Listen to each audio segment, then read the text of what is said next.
Good morning, everyone. I'm Judy Miner, Chancellor of the Foothill-De Community College District, and it's my privilege to welcome you to Fall 2020. Before introducing Pearl Cheng, President of the Foothill-De Board of Trustees, I'd like to acknowledge and thank all of our trustees who are with us today. Priya V, Foothill Student Trustee, Max Myberg, De Anza Student Trustee, Peter Landsberger, Board Vice President, Laura Casas, Gilbert Wong, and Patrick Ahrens, who's also a De Anza alumnus and former student trustee. And now please welcome President Cheng. Thank you, Chancellor Miner. And hello to Foothill-De. It is my pleasure to welcome you on behalf of the Board of Trustees. Welcome to the new academic year.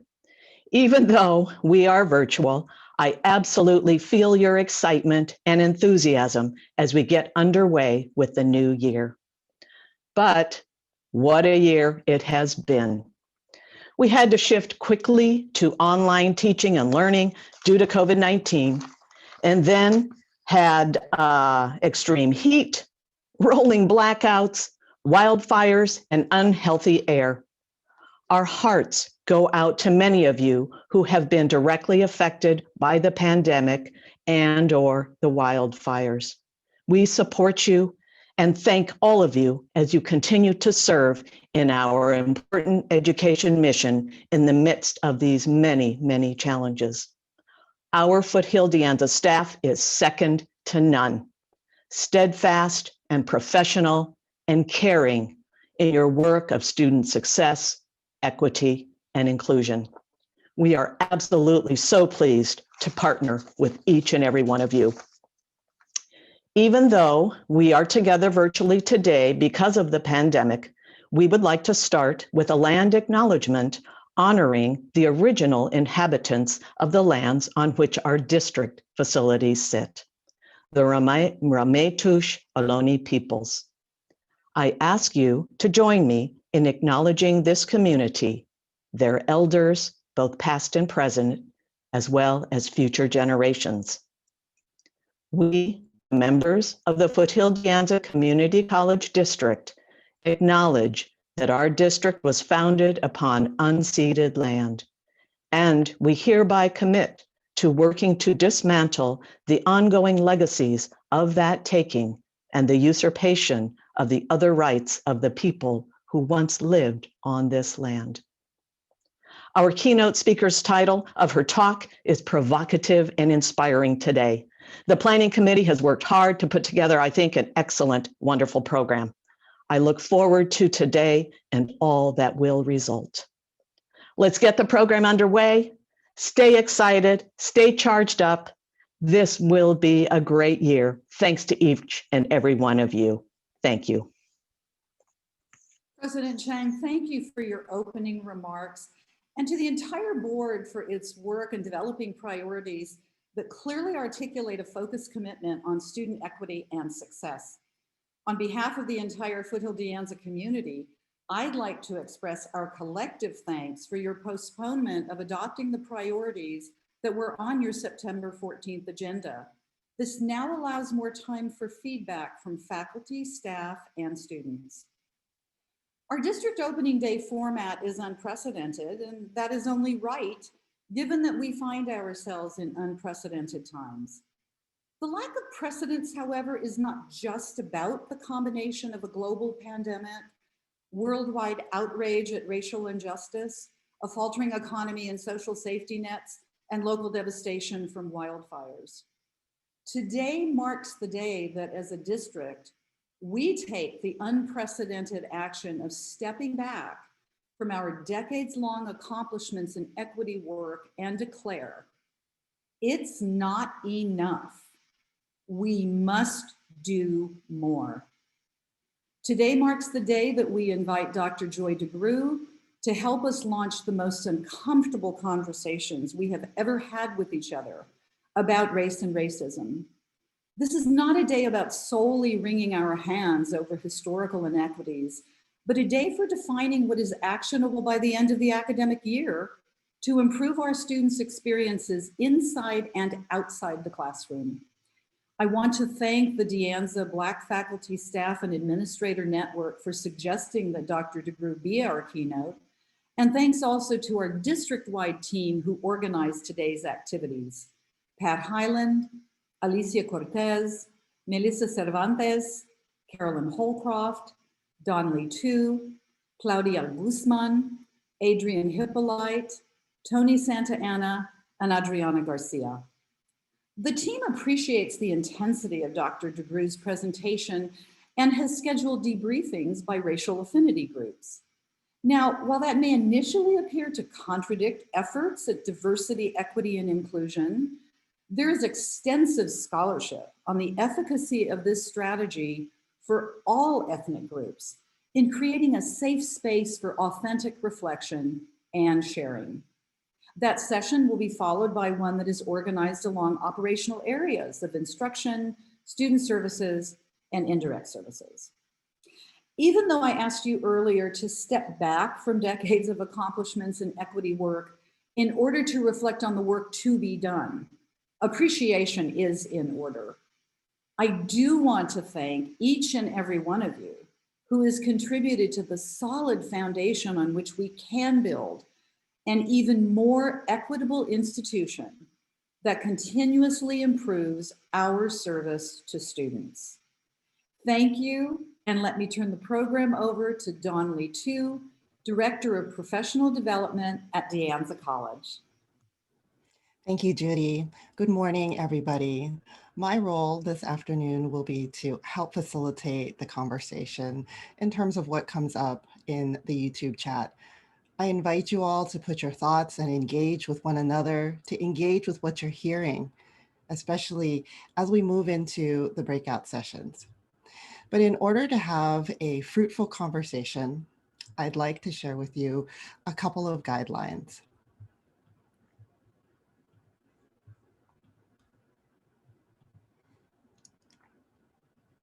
As we go into conversations, I ask you to think about how you will be having authentic dialogue. We will have an opportunity to be together in our affinity groups as well as our operational areas.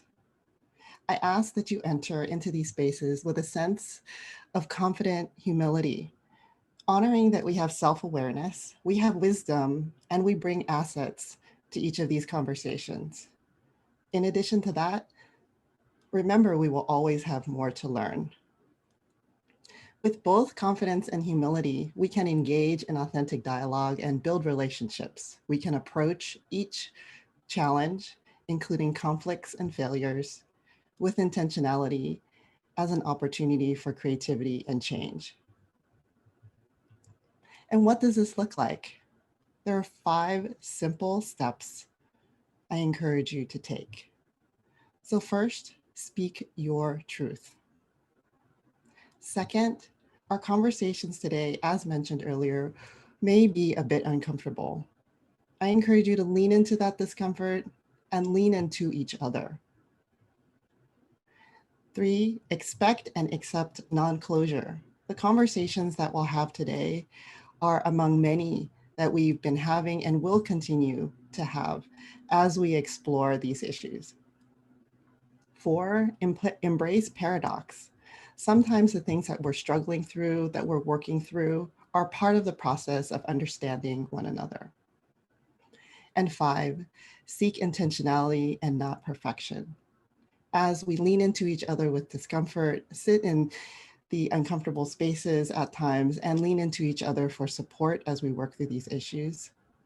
Things that we say may not come out perfect, but we will assume good intent and give each other the space to communicate with one another. And with that, again, I invite you to participate in the chat in YouTube. I will help monitor all of your thoughts, and at multiple points in the day, you'll have an opportunity to engage one another. Thank you so much for allowing me to be a part of this conversation. Next, I'd like to introduce 2 students who will be introducing our speaker. First, we have Corona Harmon from Foothill College.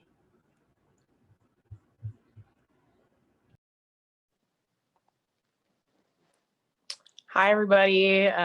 Peace and blessings to everyone watching, and thank you for everyone's presence here today. My name is Kayrana Harmon, and I just want to give thanks just for being able to be in this space and to speak, and also, coming from a student's perspective, just always learning.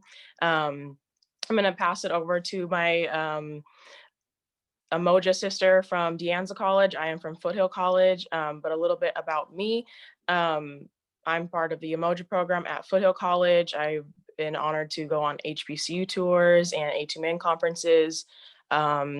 As far as work at Foothill campus, I have held the position of BSU president for multiple years, as well as an internship with the equity department. So I'm going to go ahead and pass it to Justice, and she will introduce our keynote speaker, and then back to me, and we will get on with your day. So go ahead, Justice. Thank you, Kayrana, and hello, and thank you to everyone this is reaching. My name is Justice Merriman, and I'm beyond thankful to be a part of this necessary discussion on such a real topic. And I would also like to give thanks to Alicia Cortez, the Dean of Equity and Engagement at De Anza, for inviting me here today. I'm currently a student at De Anza College, and I'll be heading into my second year. I'm majoring in sociology, and both Kayrana and I are here today as members of the Moja program. The Moja program is an African American ancestry program with a mission to enrich the culture and education of African American and all students at De Anza, Foothill, and a number of college campuses. And just after 1 year, I can honestly say that Moja has helped me to realize my potential as a Black student and connect with some incredible people. And for today's event, we are so grateful to hear from Dr. Joy Angela DeGruy, an internationally acclaimed sociologist, researcher, and educator, author, and having earned a bachelor's degree in science and communication, a master's degree in social work, a master's degree in clinical psychology, and a PhD in social work research. Dr. DeGruy's qualification, brilliance, and excellence is certainly evident in her life's work. With more than 30 years of experience as a professional in the field of social work, her research explores the intersectionality that is demonstrated between the racism, trauma, and violence that is extremely relevant to our world today, and American chattel slavery that is present in this nation's history. Dr. DeGruy has authored many pieces of writing, including her book entitled Post-Traumatic Slave Syndrome, America's Legacy of Enduring Injury and Healing, which examines the lasting influence of trauma in the African American community, and it includes her research in both America and Africa. Dr. DeGruy's seminars exemplify her dedication to working towards social justice and are appreciated as such. She is a passionate advocate for healing and conducts workshops and courses regarding historical and intergenerational trauma, mental health, social justice, improvement strategies, and evidence-based model development. She inspires me as well as entire communities to learn about our history as a people and in order to heal ourselves and future generations. And unfortunately, this is nothing new, although we'll all leave here today having learned something new and having knowledge that will keep with us forever. Dr. DeGruy was addressing this before 2020, before Black people's murders were being recorded on cell phone cameras and surfacing across the internet. And with the social justice movements happening, the trauma that comes with that, or the progression we've made, no matter what brought you here, just know that you are welcome with open arms. But I want to turn the time back over to Kayrana and introduce Dr. DeGruy. Huge honor. Thank you, Justice. So just want everyone to just feel excited. I've heard a lot of expressed emotions and excitement and just eagerness with our keynote speaker coming up next. And just be able to put yourself in a position to, you're hearing from students right now, and I know a lot of we're talking to our whole entire campus right now, as far as a lot of faculty, as far as, we might see ourselves or put the pressure or take on the responsibility of leadership. And with that, I just want to encourage everyone to, yes, we are students, but we're all always students, and that we're never done learning. So I deeply encourage everyone to, I always have a notepad out, like, just always gonna get ready to take notes, to retain the information and, be able to pass it on forward. And just, if you don't know what emoji means, it means unity. And so I believe that's a goal for, not just only the Moja program, but our districts and just overall as a people, whether that's in the classrooms, the campuses, and just being able to bring that unity and Sankofa energy and environment to just everything that we do. So I'm just deeply honored and inspired by our keynote speaker for being a strong woman who speaks, as she speaks with power and with truth. And a lot of her work has to do with conversations that has to do with healing. So just the last thing I want to mention is that with healing, sometimes a lot of people may not understand or think that sometimes in the healing process, it might be more painful than the actual hurt, and that it will place everyone, whether you're a witness or personally going through your healing process, that you're going to have to get uncomfortable and just persevere, be hopeful, and know that you have a whole team, an environment, a district here to support everyone for the benefit of the collective. So without further ado, peace and blessings. I have my notes ready, and I hope everyone's ready to learn. Off to you, and welcome, Dr. Joy DeGruy. Thank you. Thank you so much. It was a wonderful introduction. And I love the Umoja program. Love the program. Worked with the program across the country. Oh my goodness, I could have really benefited from having such a program throughout my academic career in the academy. It's just a wonderful support. And that'll make sense if I could get to where I want to ultimately get. I'm really excited as well.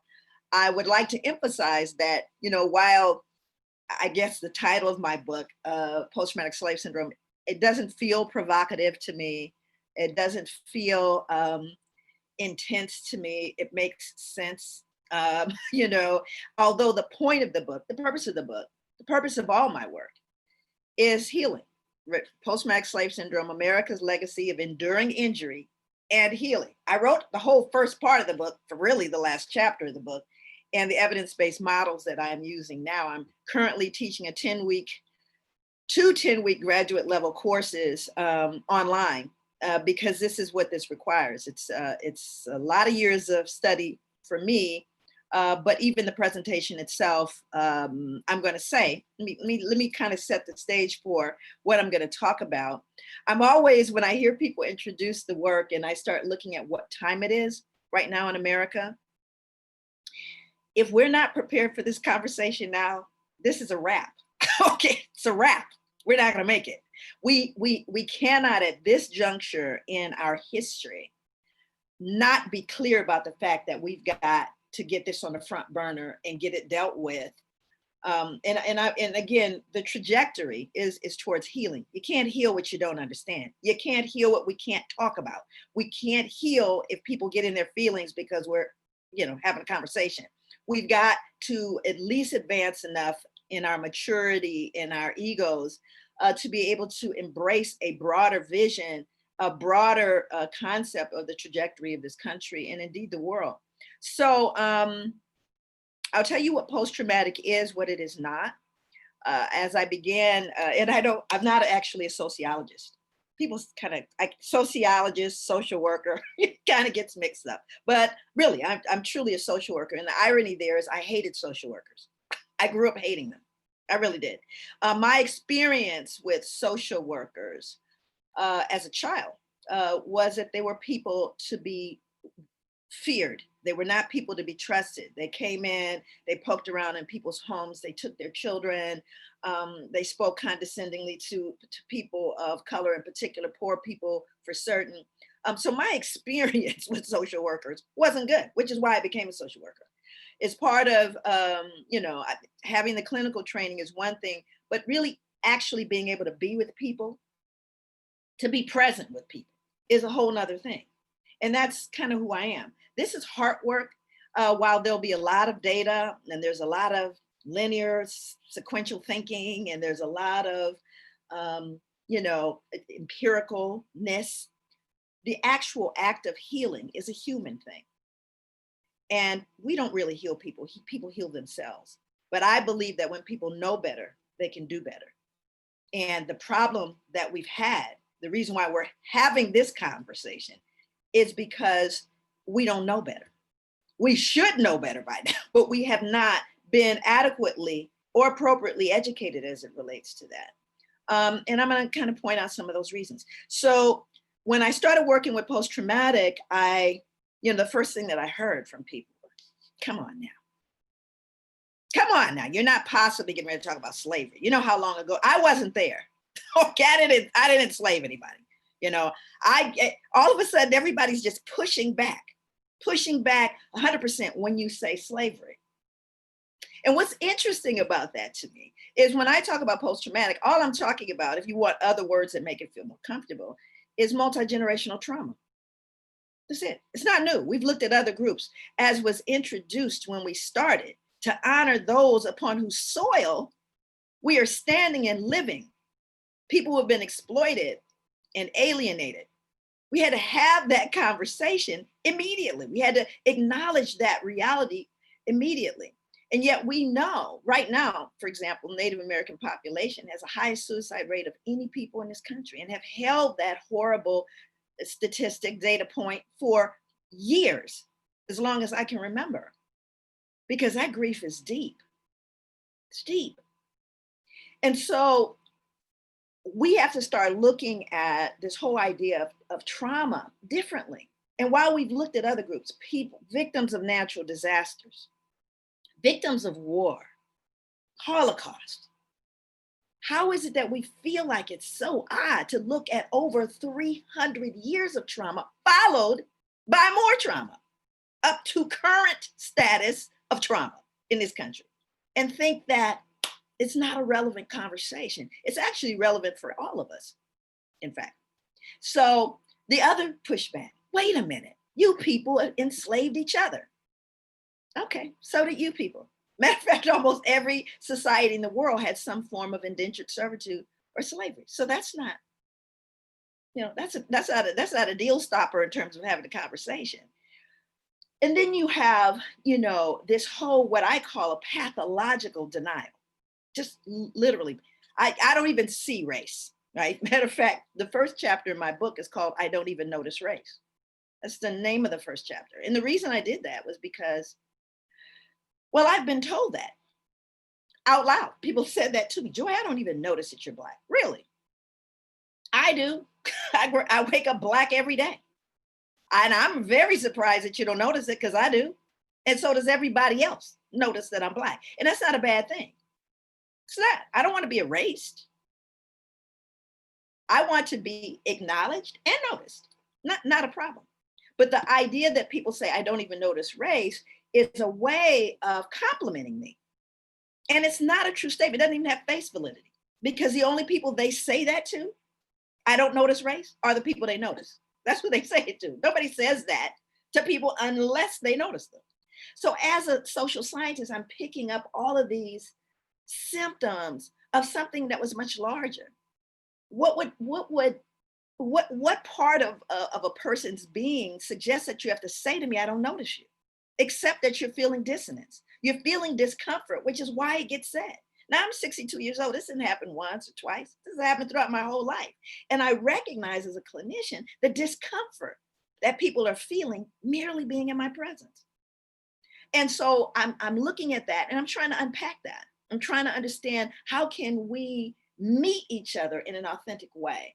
How can I show up authentically without people thinking I'm an angry Black woman or whatever else they put out there, because I move through the world a little differently. So those were some of the issues that showed up. And then I think the other part of this is people are afraid of what I'm going to lose. What am I going to lose? And that's a really big issue. What am I going to lose? Are we losing the reins? And so much of what we see is a real pathological fear around that. Okay, so I'm going to start with trying to share my screen. Okay, let's see if it does. Host disabled attendee screen sharing. So somebody has to allow me to share the screen. Let's see if I can do it now. Excellent. Look at how that worked. It was like magic. I'm so pleased when you push buttons and they work. I really am. I'm also amazed every single time it happens. All right. So let me get this thing right. Okay.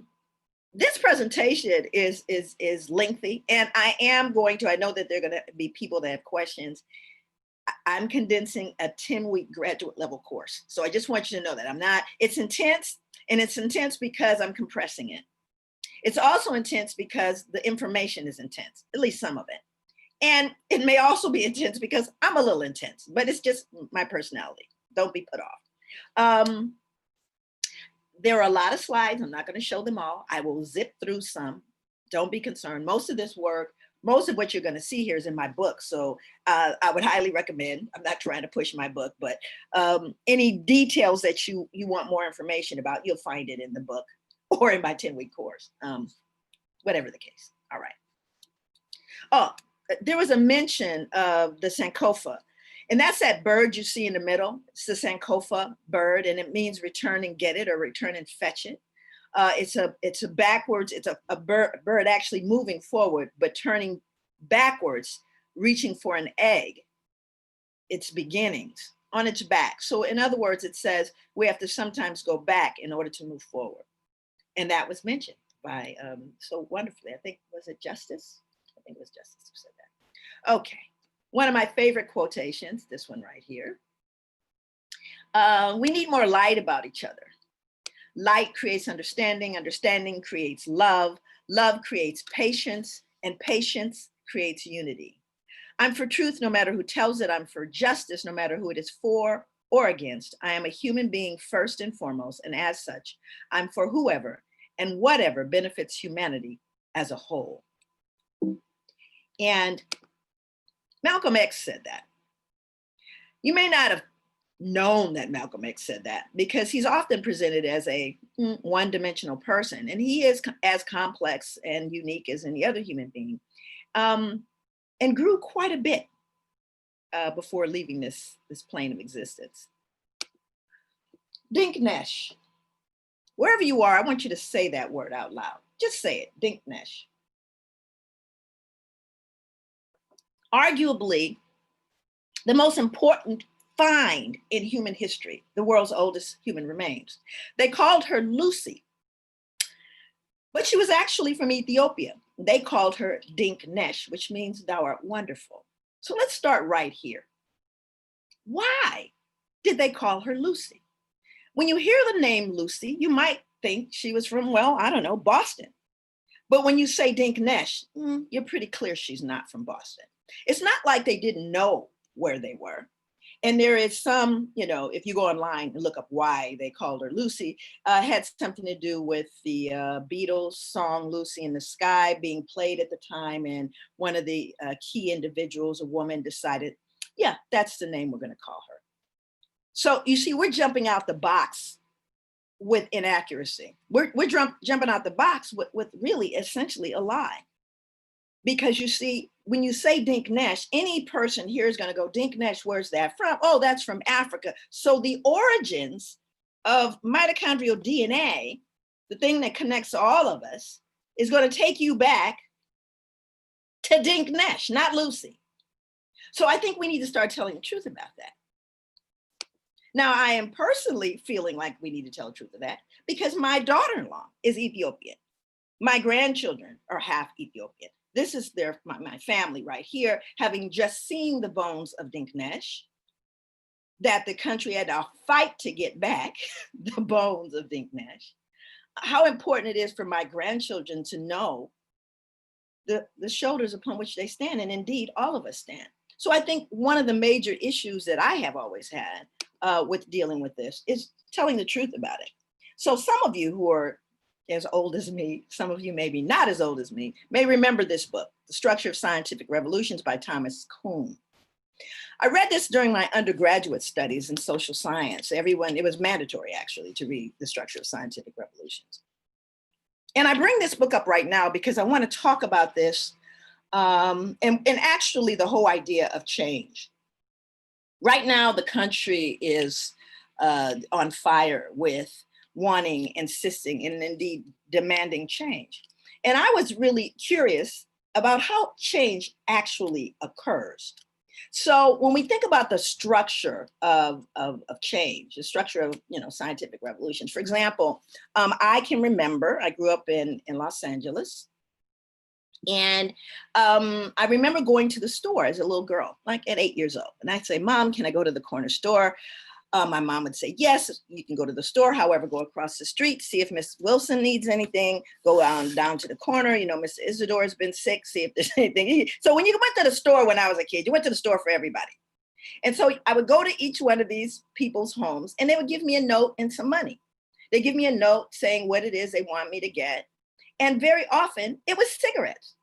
I literally would get, Cools, Salem's, Chesterfields, Winston's. I remember all of those brands because they would be written on the little note. I'd go take it to the corner store. They'd give me the cigarettes and I would just distribute them. Now, some people were hearing that in horror. How could a child go to the store, get cigarettes, purchase them? How could that happen? Now, I'm old, but I'm not that old. And I think to myself, I remember when there was a smoking section on the airplane. No lie, absolute truth, which is you can't even imagine. They were going to train the smoke to stay in one section. I don't know. But I remember when there was a smoking section.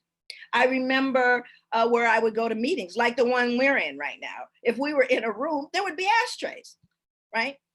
And I remember, even as a child growing up and, during the holidays, my family, they'd pull out the nice ashtrays, right? The ones with the marble and multiple cigarette placings you could have, and they would be sitting on nice pedestals. And we as children knew we couldn't touch, those were special ashtrays. And I remember talking to my grandchildren, and my grandchildren were listening to me tell this story, and they were like, "Wow, so what's an ashtray?" They didn't even know what an ashtray was. So how did we move from Dr. Joy going to the store at 8 years old, getting cigarettes for people, to the point where I think that people would have issue, and someone will have to do some research on it. If someone on this Zoom started smoking a cigarette, I think people would have an issue with it. It's probably would be part of inappropriate etiquette. I don't know how they would roll it out, but even in their own home, I think people would be, get a little ruffled about people smoking. That's how antithetical smoking is to how we move now in the world. So how did we get there? How did that shift happen? Well, the tobacco industry had better scientists and better doctors than anyone. They knew about the dangers of smoking long before anyone else did, but they also had enough money to make sure that they could create just enough doubt so that, they could continue killing people, which they did for years and years and years. They killed people. And then what happened was there was a preponderance of evidence. So much evidence that it forced the paradigm shift never to return. So now let's think about that. I would submit to you that we are on the precipice of change. I said 20 years ago that we were dangerously underestimating the issue of race in America, dangerously underestimating it. And we know that we're on the precipice of change because there is a preponderance of evidence. So much evidence that it is forcing a paradigm shift, indeed in America, but the entire world. And what that normally creates is an environment of extraordinary hostility, which is what we are living in right now. So this is not just a mere conversation. I don't really have time for those things. This is about the survival of our country, honestly. So let's look at, I'm not going to read all these things, But I want to speak to this one. This is a statement from Albert Einstein. And what Einstein believed from a purely scientific vantage point, maybe not purely, but largely, was that everything in the universe is intrinsically connected. He believed that everything is connected and that our problem as human beings is we suffer a delusion of separation, a delusion. And that part of not being able to see our connection is a foundation of many of the problems that we are seeing. As I said before, I believe that it's the secrets that make us sick.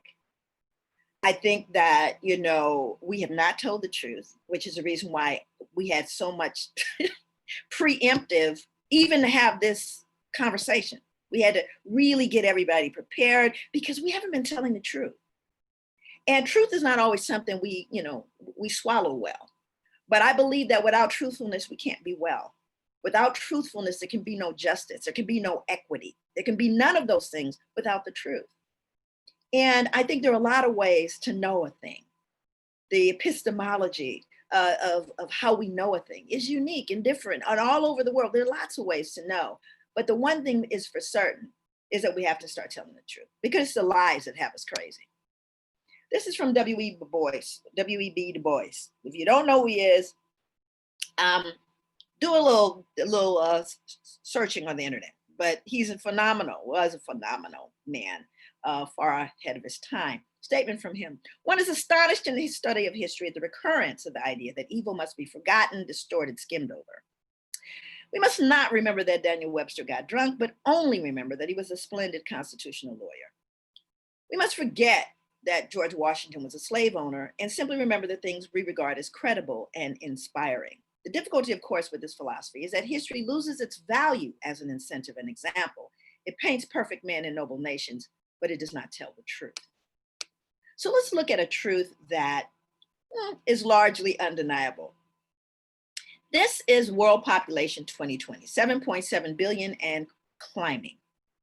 Any just slight glance at these numbers and you cannot be confused that the majority of the world is a world of color. Hello, this is not a mystery. It's always been the case.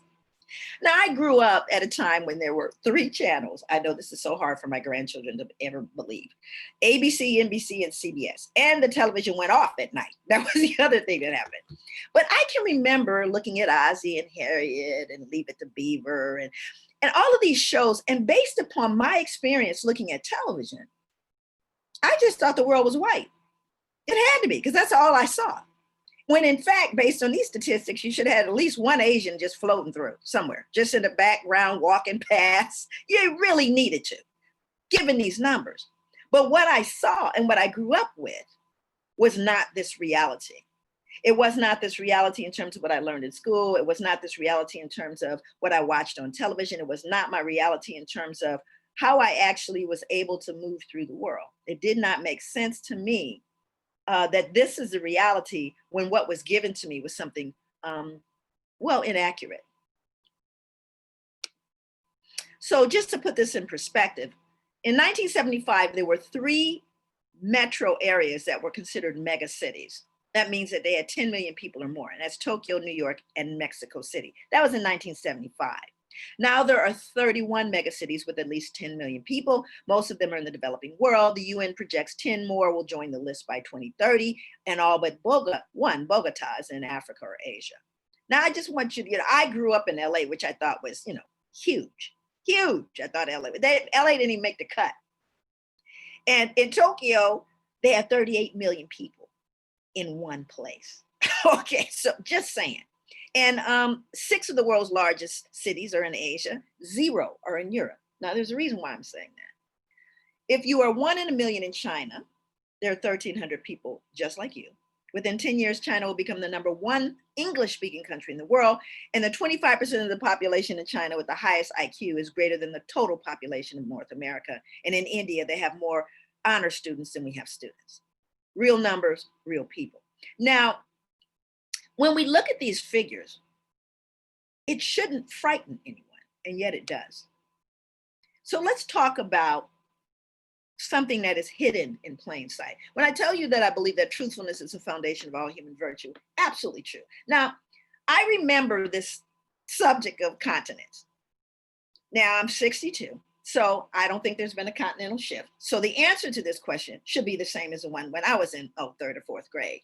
And there were 3 parts to the assignment. You had to, first of all, define what a continent was. 2, you have to name them. 3, you then have to place them on a map. So what is a continent? Well, here is the 2020 answer. Continent is defined as a large, unbroken landmass. Say it again. Continent is defined as a large, unbroken landmass completely surrounded by water.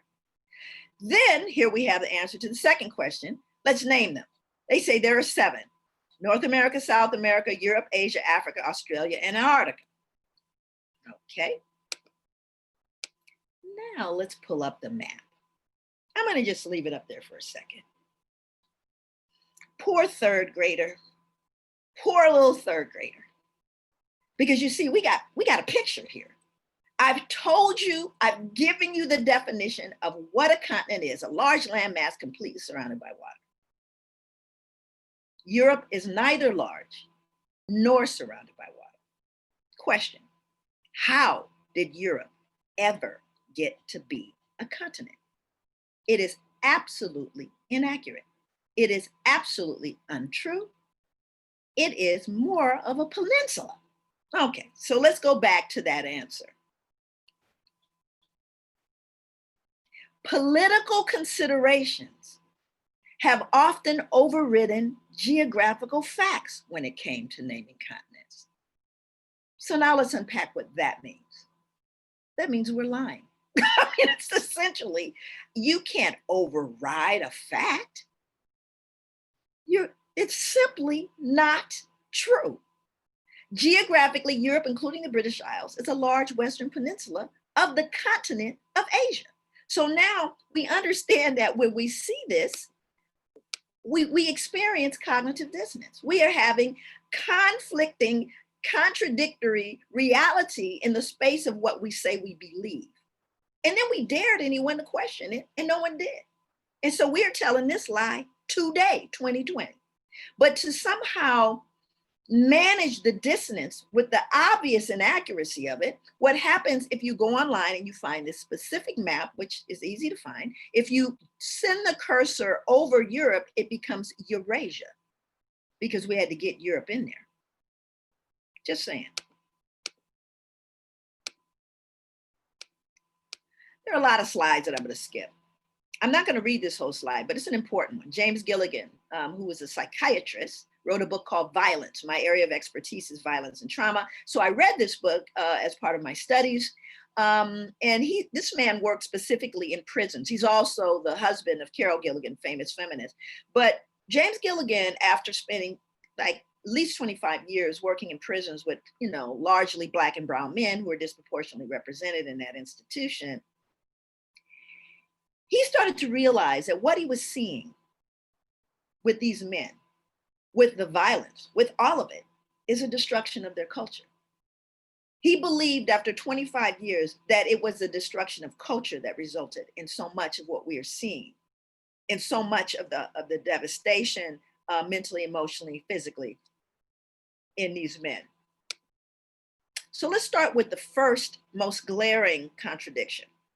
We start first with the United States Constitution. Now, cognitive dissonance, just so we can be clear, is the anxiety that results from simultaneously holding contradictory or otherwise incompatible attitudes and beliefs. Okay, so here's the first contradiction. The whole notion of freedom and democracy, something upon which this country prides itself, live free or die.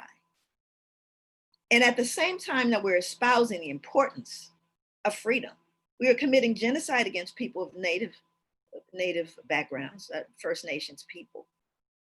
And we're enslaving African people, having snatched them from their land. How does one reconcile the huge contradiction that we're looking at right here? One nation, under God, indivisible, with liberty and justice for all? How does one reconcile the obvious contradiction when it comes to these behaviors? So then you have to ask the question, how does one resolve the cognitive dissonance? Because human beings don't do well with dissonance. They don't do well. I spent a whole lot of time in Portland, Lord help me, and my children. But my children, were raised there. I went to school there. I taught at Portland State University for 20 years. And I remember, if you go to Portland, if you're somewhere and you cough, of course you cough now, people probably dive for the ground. But people will tell you they will probably have it on them. Their echinacea will be in their pocket. They'll have 3 or 4 different herbs to offer you. I mean, it is the capital of the world as it relates to naturopathic medicine, acupuncture, Chinese medicine, all these, alternative. Amazing. They'll do all that. They will tell you, oh my God, I don't believe in animal testing. I wear Birkenstocks with socks. I eat at Whole Foods, but I do smoke crack on the weekends. That would be a contradiction. And it should cause some level of dissonance. That's on an individual level. And that's the contradiction of Portland. Portland, if you ask most people about Portland, oh, it's wonderful, it's a beautiful place, but it's extraordinarily racist. So it's not friendly. It's friendly to a lot of different groups, but not people of color. So having been there 25 years, I can very comfortably say that. So let's ask this question. How does one resolve the dissonance associated with oppressing or subjugating an entire group of people for over 300 years? How does one do that? Well, this is what you have to do, and it'll be important throughout this entire lecture. In order to resolve the dissonance associated with oppressing large groups of people, no matter who those people are, by the way, you have to first justify your behavior. That's number 1 here in red. And number 2, you have to relabel those people in such a way that it fits your behavior towards them. In other words, it makes whatever it is you're doing seem reasonable and justified. In this case, it was American chattel slavery. Now, I say chattel slavery, it's very important to know that, because when people are already feeling uncomfortable at this point, but people who are uncomfortable with this whole notion of slavery go, again, slavery is not a new institution, not at all. However, prior to the European version of slavery, it differed, first of all, from every form of slavery that preceded. It differed in the manner in which a person became enslaved. It differed in the length of servitude, and it differed in the treatment and perception of the people themselves. Before the European slave trade began, most people who became enslaved became so as a result of war. 2 societies, 2 tribes went to war, winners enslaved the losers. Europeans, however, systematically turned the capturing, shipping, selling, and breeding of other human beings into a business that would actually become the backbone of an entire economy. That's different. And in another way, it was quite different in how African people were perceived. So this is a remarks of Thurgood Marshall in 1987, having been asked to speak at the commemoration to celebrate the 200th anniversary of the writing of the US Constitution. These are his words. And again, he is the first African-American Associate Justice of the Supreme Court. The focus of this celebration invites a complacent belief that the vision of those who debated and compromised in Philadelphia yielded the more perfect union it is said we now enjoy. I cannot accept this invitation, for I do not believe that the meaning of the Constitution was forever fixed at the Philadelphia Convention, nor do I find the wisdom, foresight, and sense of justice exhibited by the framers particularly profound. To the contrary, the government they devised was defective from the start, requiring several amendments, a civil war, and momentous social transformation to attain the system of constitutional government and its respect for the individual freedoms and human rights we hold as fundamental today. When contemporary Americans cite the Constitution, they invoke a concept that is vastly different from what the framers barely began to construct 2 centuries ago. For a sense of the evolving nature of the Constitution, we need look no further than the first 3 words of the document's preamble: we the people. Writing for the Supreme Court in 1857, Chief Justice Robert Taney penned the following passage in the Dred Scott case on the issue whether, in the eyes of the framers, slaves were constituent members of the sovereignty and were to be included among we the people. We think they are not, and that they are not included and were not intended to be included. They had for more than a century before been regarded as beings of an inferior order and altogether unfit to associate with the white race, and so far inferior that they had no rights. Stay with me, because that's an important line.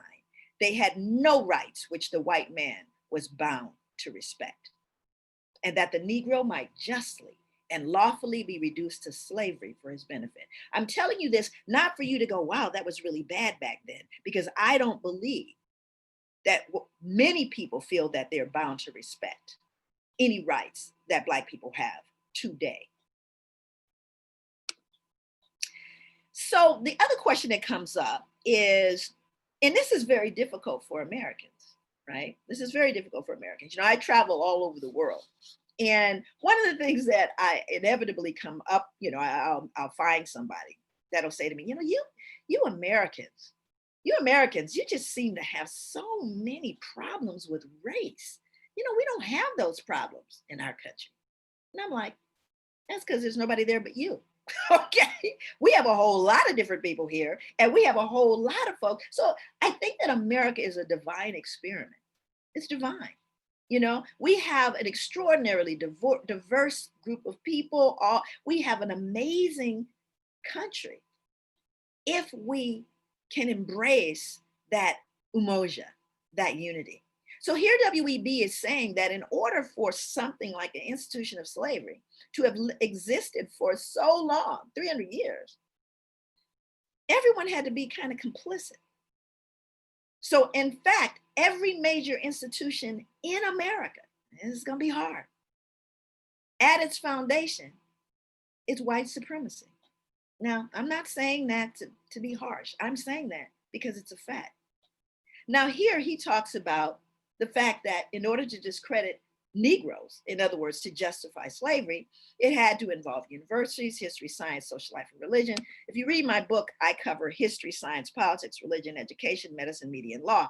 Don't believe I exhausted the list. It's just all I had time to write about. So let's look at something. Got to really pay attention to my time here. I want to talk about the role of history in shaping contemporary American beliefs and attitudes about race and capacity. Now, when I talked about the Constitution in the slide before, just to be clear, if there's anyone watching now that is not a white male, that is not a wealthy white male, that is not a wealthy white male that is a landowner, if you are not that, then the Constitution was not written for you. It was written for white male wealthy landowners. Just saying. So let's start with something that everybody kind of recognizes. Now please note that these are pictures that I took, and they're old. You know, some of the pictures you're going to see are just, you know, by experience. So this is a circular courtyard at the Statue of Liberty. I don't even know if they do this anymore, but when I was there last, and I've been there 3 times. First time I went was in 2008. I only went because a really dear friend of mine, Floyd Myers, who's the brother of Heavy D, if anybody remembers Hev, lives in Mount Vernon, New York, really good friend of mine, more like family to me at this point, had just gotten this job. And he works for the Department of the Interior. And at this particular moment, he was over all the national parks in the state of New York. Among them was, of course, the Statue of Liberty, as well as Ellis Island. He was in charge of these. So he called me up and he said, Joy, I want you to come to the Statue of Liberty. Have you ever been? I said, no, I haven't been. He says, well, I'd like you to come. I said, no. He said, why? I said, because it's going to make me mad. I'm not going. He said, Joy, I could get you a pass. You go all up in her eye and everything. I said, no, Floyd, I'm not going. He said, come on, Joy. So I decided to go. And the reason I didn't want to go is because I had actually done quite a bit of study of the Statue of Liberty. And I'd actually been to France and seen Bartholdi's original drawings. And I knew for certain that the Statue of Liberty originally was holding broken chains in her left hand. I knew that for a fact because I saw it, right? I saw it. So I was curious. Now, when you look at what's in her left hand and you ask anyone, including the people at the Statue of Liberty, what is she holding in her left hand? Well, it most certainly is not chains. Matter of fact, they said, well, I think it's a Bible. It's not a Bible. I think it's scrolls. It's not a scroll. Actually, it's a big square something with a Roman numeral on it. Nobody really quite knows what it is, but we know for certain it's not chains. But why did Bartholdi want there to be chains in her left hand? And therein is where we start having the issue. Remember, I told you that so much is hidden in plain sight. So I am now with Floyd. You can see it's a bad picture. It's a really bad picture. That's Floyd. You see the light bouncing off of him and me, right? Because I went looking for it. I went looking. It's a historical document. I knew it had to be there. So we did finally find this picture, which is inside the Statue of Liberty at this point. It was inside the Statue of Liberty, in the basement, encased in glass, behind figurines, facing a hallway on a wall, right? That's where it was, on a wall in a highway, on a hallway. So I'm going, in other words, unless you were really looking for it, you weren't going to find it. And I was feeling some kind of way about it. You see that she has broken chains in her left hand. And there's a reason for that. So I am now talking to Floyd. You know, I mean, the man just got the job. I don't want to get anybody in trouble, but we almost had news at 11. Now, if you've been on a tour of the Statue of Liberty, then you know they tell you more than you ever want to know about the Statue of Liberty. But I was very concerned about the chains. So when I went in that little circular area where I tell you they bring everybody, our ranger, you're actually appointed a ranger who then tours you. And I, of course, he says, and if anyone has any questions, of course, my hand flies up and I go, I was just wondering if you're going to talk about the chains, right? So now you have people from all over the world, because every 20 minutes, thousands of people are getting off the ferry and they're translating chains. She said something about chains, right? So this is it's a courtyard of bronze figures. And this is the bronze figure of Bartholdi, Frederic Bartholdi. And he was a sympathizer with the abolitionist movement. And he was rather insistent about the chains. He was really insistent. He goes, no, I'm going to have to insist that the chains be a part of this statue, which he was the sculptor, right? He insisted. And the United States said, well, no. And Bartholdi said, yeah, I'm going to have to insist. And the United States said, no. So who won? That would be Bartholdi. Bartholdi actually won that argument because the chains are there. And by the way, they've always been there at her feet, where it is impossible to see them under any circumstances. If you're inside, you can't see it. She's on a pedestal, so you can't see it. And unless you have a zoom lens from a helicopter, you cannot see those chains. So now let's unpack that, because I was feeling some kind of way about that. Because inevitably, no matter what you do, no matter what you say, you got to remember that this information, this is information that's real. People are walking by going, my great great. Oh yes, we came through Ellis Island. Oh yeah, we were here before the Mayflower. All of this stuff, they'll say that. And these are white people, and they're talking about their connection to Lady Liberty. But you see, these chains are not visible. So when Black men, women, and children walk through, they feel no connection to Lady Liberty, none. But how much taller would they stand? How much prouder would they be? Black youth, children, adults, if they knew that Lady Liberty was standing on the chains that their ancestors came in the belly of ships. How much prouder would they be about those who paid for them to be here? But you see, when you erase the chains, you erase me, because you see, once you show those chains, you then have to explain those chains. And that would upset, especially Timmy and Cindy, because they have not learned about the chains, nor did you. So I had a moment, right? So I ended up speaking to Floyd's superior, his boss. And I explained to him my concern as an educator. I said, first of all, there is no representation of the chains anywhere. I said, I'd be willing to pay for a local African-American sculptor in New York to act. I'll pay for you to take a picture of it and put it on display. But what's not okay is for you not to show them. And Floyd's boss said, yeah, no. And I said, okay. So I told this story that I'm telling you all over the world. And I eventually received a call from the Department of the Interior. And they said, Dr. DeGruy, we'd like to speak with you. I said, okay. Flew out to New York. They said, first of all, we want to apologize. This has been negligent and we intend to fix it. And the first thing we want to do to fix it is we want to hire you to train all of our Rangers. And I did. So I flew and I ended up training all of the Rangers at the Statue of Liberty. And now this particular picture was placed on display at the Statue of Liberty. And you know, it's a new one because it's in color. Now, I'm thinking, I'm feeling some kind of way. I'm feeling pretty good about it. It took years to get it done. But, at least it's there and, maybe they'll explain it. So the next thing that happens is I go back on my second visit. I go undercover because I don't believe it. I don't believe they're going to start talking about it just because I said it or I trained them. So I go on my second visit. The picture is on display, visible for everyone to see with the broken chains in her left hand. And I'm going, this is really indeed a good thing. Then Ranger Slacker, who you see me here with, I was curious about whether or not he was going to tell the story of the chains without me ever saying anything. And he indeed did. Not only did he know the story of the chains, he said, this is my history. This is American history. And I'm proud. This is what this, he clearly totally embraced it and understood what the implications were. But it didn't, again, for him, he spoke with such pride about it, having understood it. So I'm going, okay, my work here is done. This is what I thought. And then something happened that not even I knew. This is from the Washington Post, May 23rd, 1 year ago. The Statue of Liberty. Now they have a whole museum, right? The Statue of Liberty was created to celebrate freed slaves, not immigrants. Its new museum recounts. Lady Liberty was inspired by the end of the Civil War and emancipation. Connection to immigration came later. Lady Liberty was originally designed to celebrate the end of slavery, not the arrival of immigrants.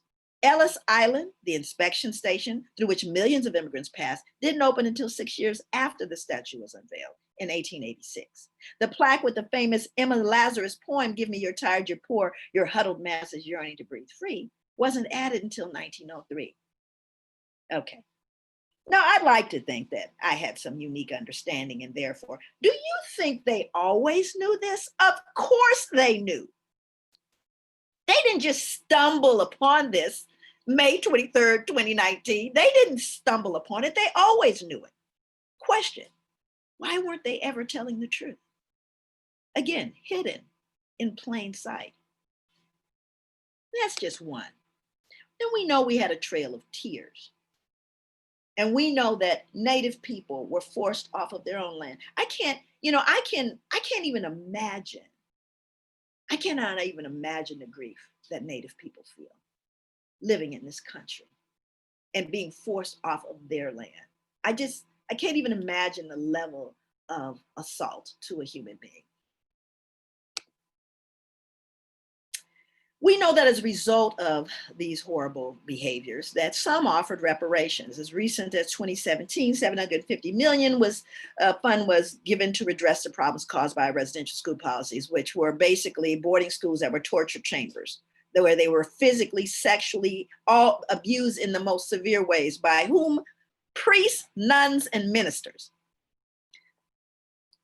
You can't even make this stuff up. It's so, I'm sure that Native people laughed out loud. 750 million? Really? That's it? Just saying. But what people don't understand about trauma. So we'll do a little brief thing about trauma. It can be a single event. More often, it's multiple events over time. Complex, prolonged trauma can be caused by interpersonal violence or violation. It can be a disaster that is natural, and it can be a disaster that is human. It's important to understand because we know more. It's pervasive, it's broad, deep, life-shaping, and self-perpetuating. And it differentially affects the most vulnerable. But this is a statement that struck me. A dear friend of mine told me this. Trauma can be the result of what has been done to us. Trauma can be the result of what we have done to ourselves and others. And trauma can be the result of what we failed to do, which is why we're doing this today. We cannot fail, not now, because what we do if we fail right now is we doom future generations. I'm not willing to be part of that. Hence, I have no mercy or compassion in me for a society that will crush people and then penalize them for not being able to stand up under the weight. My goodness, what a profoundly true statement.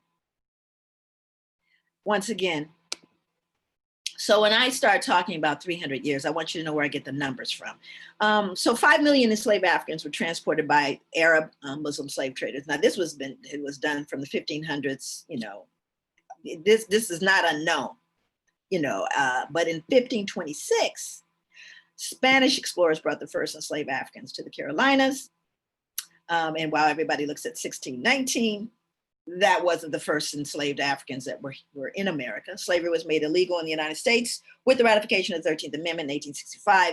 Thus, Africans suffered the indignities of bondage for 339 years. So some of you have probably been, no doubt, to Ghana and to the slave dungeons.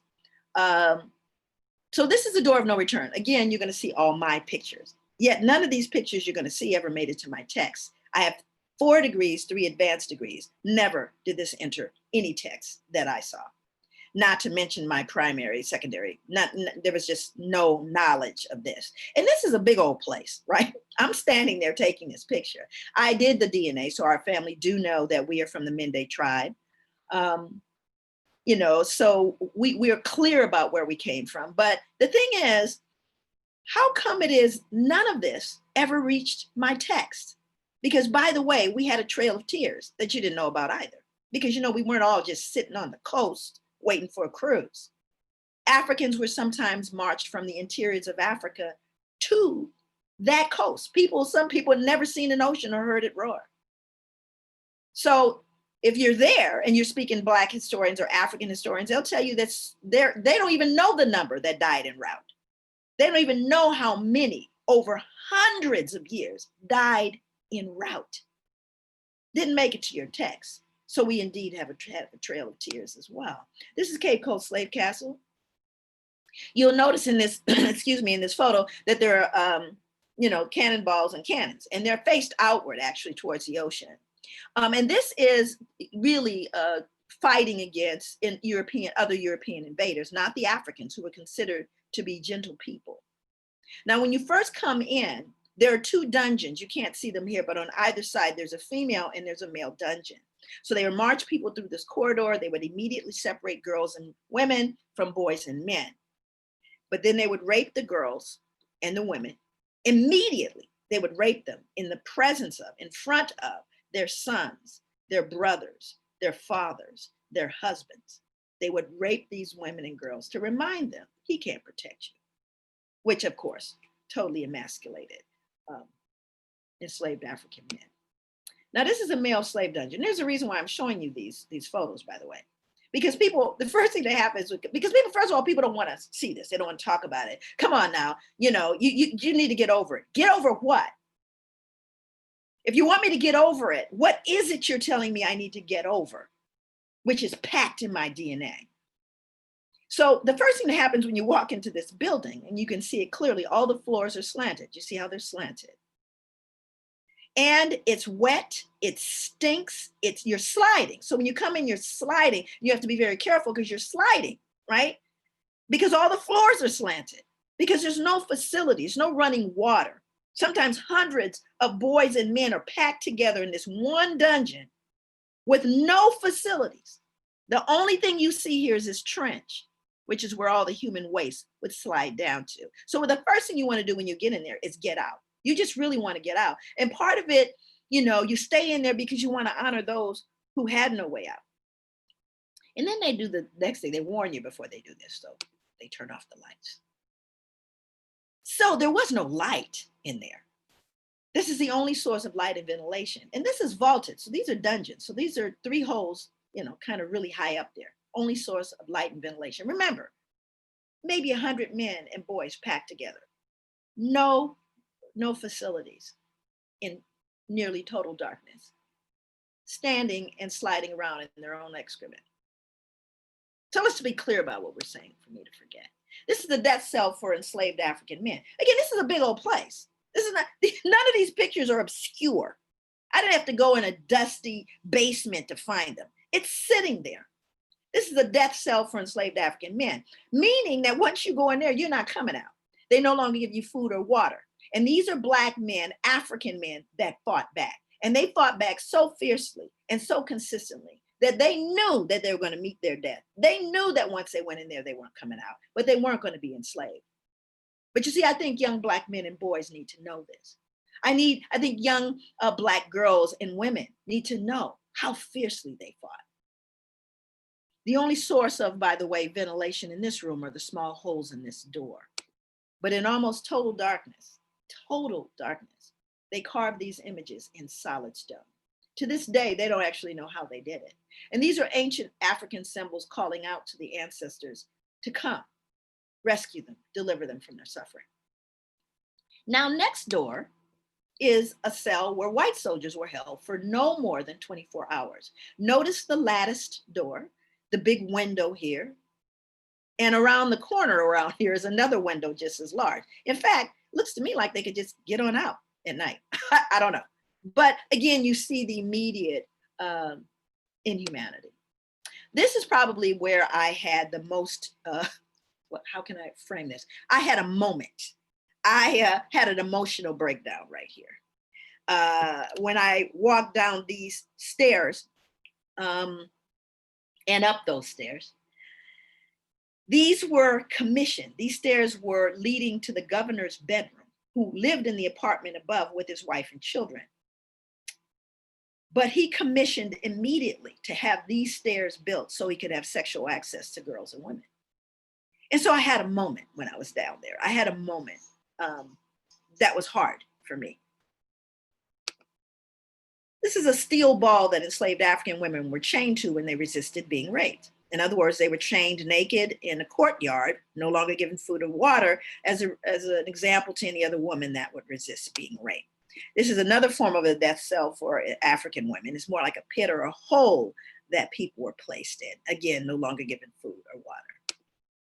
UNESCO, organization that I've been working with for some years now, is responsible for us being able to tour these specific spaces. And when the workers were trying to level the floor, they were trying to get the floor level, and they were complaining, what is wrong that we can't level the floor? What you see here looks like a watermark, but what it actually wasn't ground that they were trying to level. It was 2 feet of solidified human waste that they had mistaken as ground. That's why they couldn't get it level, because it wasn't ground, it was human excrement. So we know that enslaved Africans wallowed in 2 feet of waste. And there we have a church right in the middle, which would seem like a contradiction. But remember, if we go back to that slide, WEB, that every major institution had to be complicit. There were ministers and priests that would bless the slave ships. As they would leave the shore, they would bless them. And this church, by the way, is not for the enslaved Africans. It's not like they were going there to worship. They were locked in dungeons. This is for the soldiers. Ma'afa, say that word. Ma'afa. This is a key Swahili word, which means the great suffering or the great catastrophe. It basically speaks about the middle passage of slavery. Now let's unpack this. The reason why we have this picture is John Hope Franklin, by the way. It is now, the original is now at the museum in DC. These are the upper and lower decks of a slave ship. It is one of the few remnants of this period that we actually have. And again, as a result of John Hope Franklin. But I want you to look closely at this because this is a disturbing picture. It's disturbing for an unusual reason, because we've seen these pictures before. You've probably seen some rendering of it, and you were easily able to ignore it because these people don't seem human to you. These people are stick figures that are not quite real for you, but I would assure you that they are very real. And they are, in fact, packed that tightly. What you are looking at is a real rendering of how many people they had on the upper and lower decks of this ship. So let me give you some perspective on how many people. So first of all, there's approximately an average of 18 inches of space. Many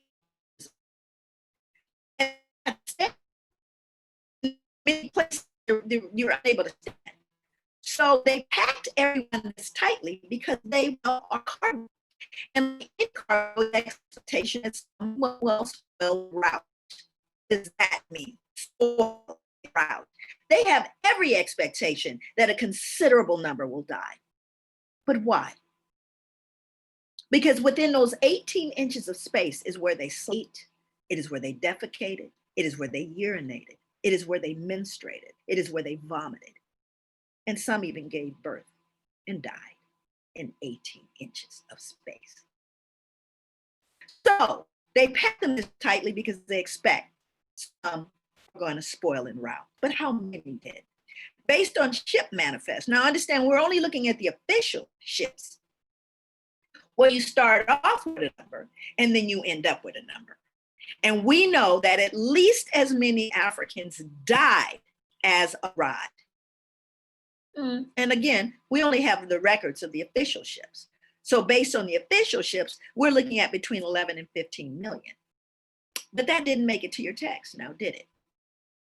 I'm surprised though. This is not obscure. We know this. Why didn't it make it to your text?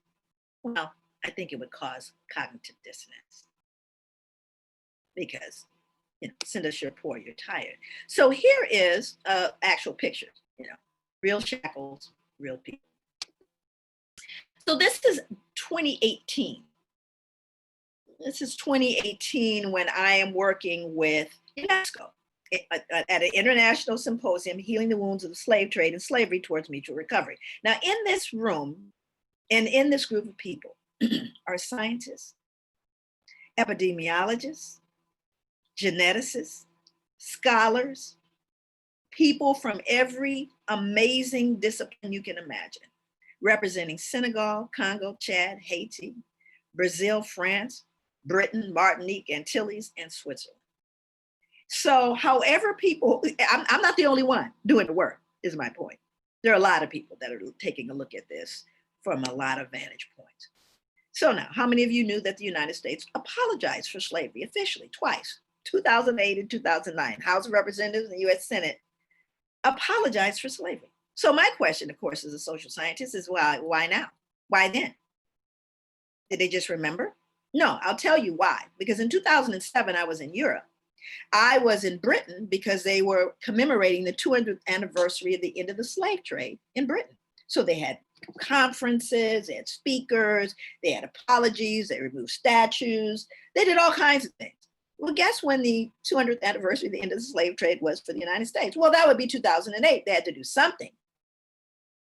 So now let's see what they said. Now in my course, we read this entire document, but I just want to read that quote in the middle so that you can understand what in fact the government acknowledged. It acknowledged the injustice, cruelty, brutality, and inhumanity of slavery and Jim Crow. Remember, this is 2008. Resolution states that the vestiges of Jim Crow continue to this day. African Americans continue to suffer from the consequences of slavery and Jim Crow long after both systems were formally abolished. Well, how? Through enormous damage and loss, both tangible and intangible, including the loss of human dignity, liberty, frustration of careers, professional lives, and the long-term loss of income and opportunity. They knew. Didn't get any reparations though. It was, well, just an apology. And then in 2016, the UN stepped in, came to the United States, and said that the United States should consider reparations. Well, why? Now remember, this is 2016.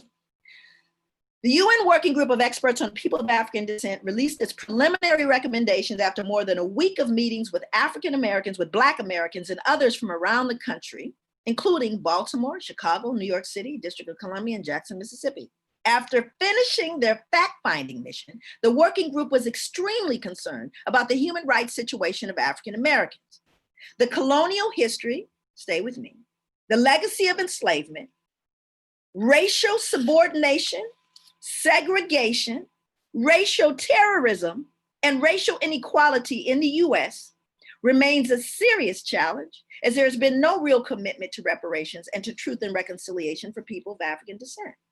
Contemporary police killings and the trauma it creates are reminiscent of the racial terror lynching in the past. Impunity for state violence has resulted in the current human rights crisis and must be addressed as a matter of urgency.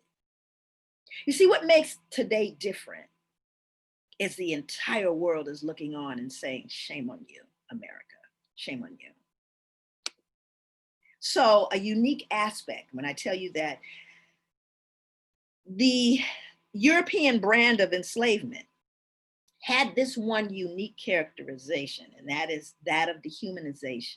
This makes this a very unique institution indeed, when the nature of the enslavement is based upon the fact that you believe that we are less than human.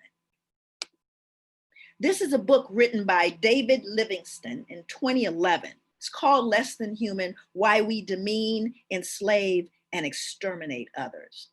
When the Nazis described Jews as Untermenschen or subhumans, they didn't mean it metaphorically, says Smith. They didn't mean they were like subhumans. They meant they were literally subhuman.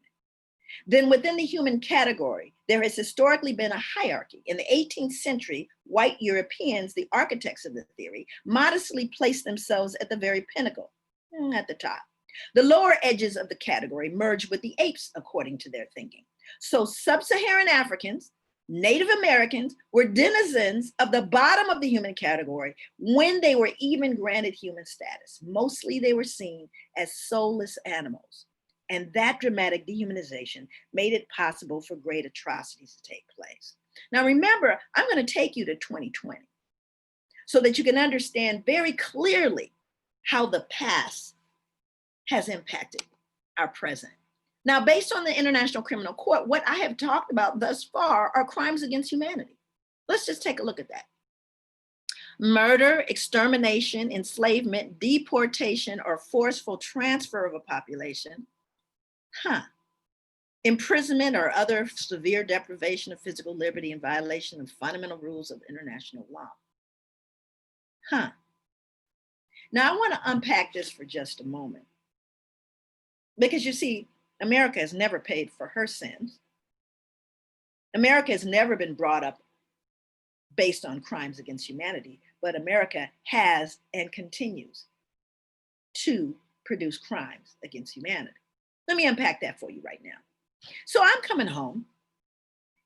I'm coming home from, this is pre-COVID. And when I come home from, speaking, and I travel, like I said, all over the country and outside the country, my husband will ask me when I get home, he'll say, do you want to know, Joy? And what he means by that is, do you want to know the most recent crazy that's happened in America while you've been gone? And I usually say, well, no, I don't want to know. I want to go fishing. I want to rest. I want to get in my garden. I don't want to know. So this was one of those times I come back, I didn't want to know. So I'm driving my husband's car and NPR is on.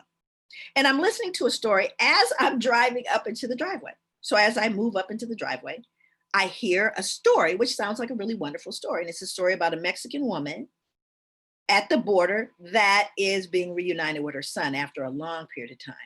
They had not seen each other. And neither one of them, the little boy or the mother, speak English. The little boy is around 4 or 5 years old, from what I can surmise. And the reporter is basically translating what the mother is saying. So the mother is asking her son, where were you? And he says, oh, I was in a big place and it was cold. And she said, you were cold? He said, yes. And I asked the man if he would give me a blanket. And the man, they figured out, was a border patrolman. And the border patrolman didn't have a blanket. So he told the little boy, I don't have a blanket, but if I find one, I'll give it to you. So later on that night, he did indeed find a blanket and he brought it to the little boy. And the little boy said, he gave me a blanket and I shared it. And she goes, who'd you share it with? He goes, another little boy that was cold. And she says, well, that's really good, Mijo. I'm so glad you did that. And then what happens is they take this family, and of course the reporter is talking about the little boy. You could hear him laughing in the background. You could hear him. He is bouncing off the walls. He's very clingy, which one would assume, because he hasn't seen his mom. He's been separated, so he's really clingy, but he's so excited. He's so happy.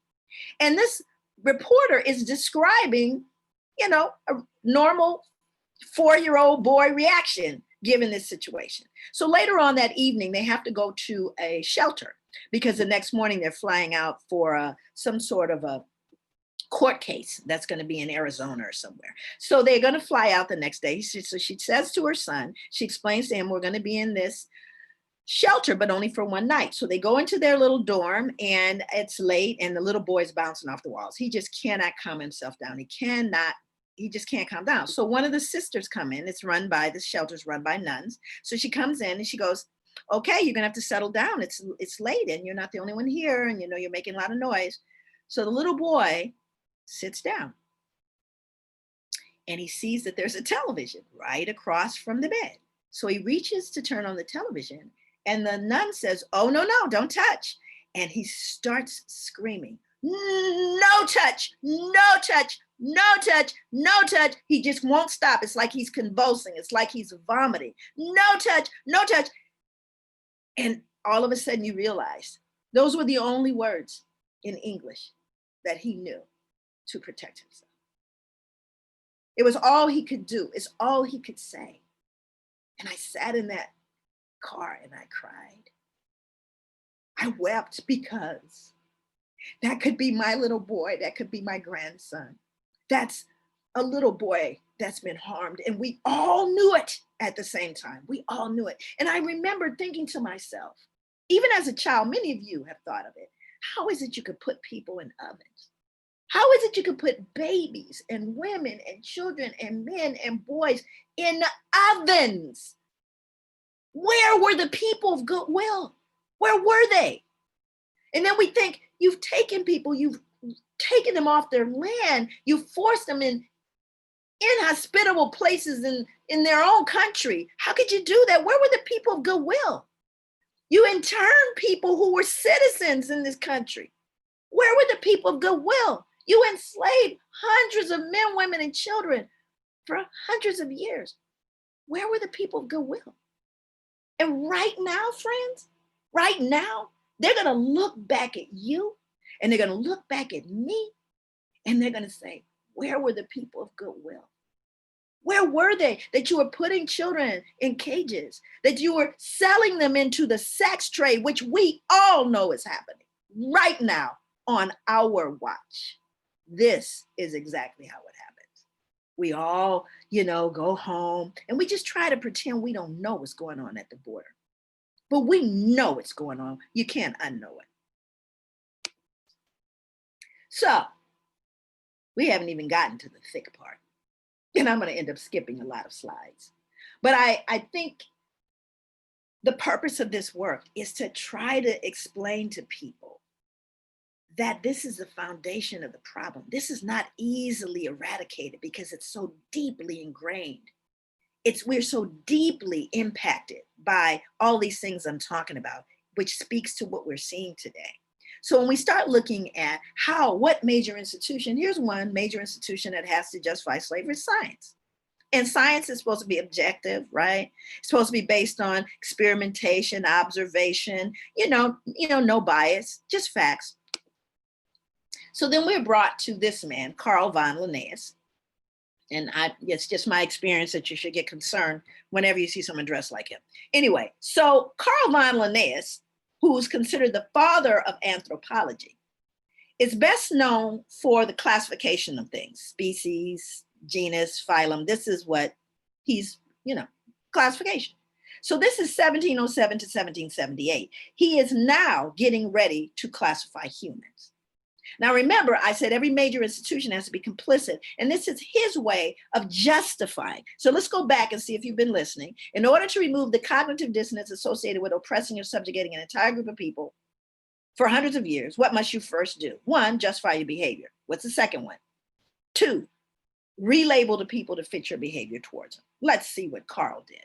He describes Homo americanus. Who is that? That would be natives. He says they're reddish, choleric, obstinate, contented, regulated by customs. No science yet. Homo europaeus, white, fickle, sanguine, blue-eyed, gentle, governed by laws. Still no science. Homo asiaticus, that would be Asians. Sallow, grave, dignified, avaricious, and ruled by opinion.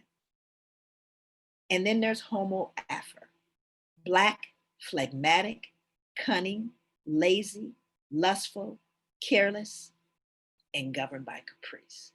These insights into what Linnaeus defined as racial character were more fixed than the races themselves, and there's not a shred of science here. So my graduate students at this point in my class are feeling some kind of way, and they're feeling a little tense. Well, Dr. Joy, it's look at the year. I said, yeah, 1707 to 1778. But do you not still hear 2020 these same statements about Black people? These very same attributes being attributed to Black people in 2020. Doesn't matter that it was said in 1700s. But no one checked his vita, which I'm most certain that you checked mine. This man, Swedish scientist, by the way, this is a man that had no clue about what he was saying. But anyway, Linnaeus, after 1 week, received his PhD for a 13-page dissertation from the Dutch University of Harderwijk, which one historian of science designated as a mail order institution. University of Harderwijk was known for selling degrees. And there's a saying in the Netherlands for a person whose scientific knowledge is questionable. Well, he's from the University of Harderwijk, taken from Nell Irvin Painter's book, The History of White People, a book I highly recommend. Based on what this woman wrote, amazing scholar, they need to rewrite history. So then you have Johann. All right, you can look at Johann and know something's going on here. But Johann Friedrich Blumenbach, he is a man who actually originated the term Caucasian. He took the term Caucasian from Mount Caucasus because, listen for the science, its southern slope cradled what he felt to be the most beautiful race of men. That would be the Georgian himself. Okay. So here are his words. I'm very careful to use the words of the folks I'm talking about. For in the first place, the stock displays, as we have seen, the most beautiful form of the skull, from which is a mean and primeval type. The others diverge by most easy gradations on both sides to two ultimate extremes. That is on the one side, the Mongolian, on the other, the Ethiopian. Besides, it is white in color, which we may fairly assume to have been the primitive color of mankind. Besides, it is white in color. Anybody ever met a skull that wasn't? Just saying. He decided that since the skull was white, well then, and we aren't even going to check his vita. I know he went to school for 1 year and he became a medical doctor after 1 year study of skulls. Now, what's important about this is that this notion of skin color, facial characteristics began to be ranked hierarchically, beginning, not surprising, with white as superior and most beautiful. Listen carefully, thus identifying beauty as a scientific category. Now, there's a book called How the Irish Became White, because at one point, the Irish were considered morons. They would utilize pictures of their skull to justify indentured servitude and slavery of Irish people until the invention of the notion of whiteness. So let's look at whiteness. Again, taken by from Nell Irvin Painter's book, were there white people in antiquity? Well, people with light skin certainly existed but well before our own times, but did anyone think they were white or that their character related to their color? No, for neither the idea of race nor the idea of white people had been invented, and people's skin color did not carry useful meaning. Not until the 18th century did an obsession with whiteness flourish, with the German invention of the notion of Caucasian beauty. This theory made Northern Europeans and the Saxons, Anglo-Saxons, and Teutons envisioned as uniquely handsome rulers, natural rulers. Also conspicuously missing from the current libraries is a long history of white slavery dating back to the early medieval period. Now listen carefully to this, where Anglo-Saxon and Old Norse literature depicts the Welsh person as a slave, drunken, sexually aggressive. The notion that the Welsh and Celts generally were dark, had hair and skin darkened by exposure to the sun, circulated as a typical coloring of slaves. So in this case, slaves appear as dirty, suntanned people with ugly, quarrelsome, lazy, gossipy, and smarmy children. History's most famous British slave was, of course, Patrick, Ireland's patron saint. Not unusual for him to have been enslaved, but this was the reality. So this whole idea of whiteness is what I want to explore now. So if we start looking at these beliefs around race, well, we know that race has no biological merit because there's only one race. We are 99.99% the same. So it begs the question of all of this, well, pathological fear of annihilation, fear that there's just too many of them other people. But this is where eugenics got started, because those figures I gave you of the 7.7 billion people on the planet and growing, and the fact that the majority of those people are people of color, folks knew this for a long time. So their idea was, well, we've got to breed better human beings. So mainline eugenicists, those who were explicitly preoccupied with issues of race, believed that some individuals and entire groups of people, such as Southern Europeans, Jews, Africans, and Latinos, were more predisposed to the defective genes. Defective or dominant? Charles Davenport, a leader in American eugenics, argued for laws to control the spread of inferior blood into the general population. Listen to the language here. It's going to be important. We won't even talk about Alexis Carrel. His idea was to euthanize all the people of color, just kill them all. Then we have Franz Boas, who was the only one that had good sense, which is the reason why you didn't hear much about him. Because he was so grounded in the natural sciences, Boas was aware, and this will take you all the way back to Gilligan, that what differentiated the study of humankind from geography or zoology was the study of culture. But culture to Boas was not simply another synonym for civilization. And unlike many of his predecessors, he did not see culture as predestined to some kind of linear progression onward and upward until it resulted in the equivalent of civilized European society. He also rejected the corollary prejudice that those who hadn't, quote, arrived, or whose society differed from Europeans, civilized European society, were simply inferior members of the human species. So we know now, based on, CSI, that race is a concept of society that insists that there is a genetic significance, when in fact we are one people. Mankind is one.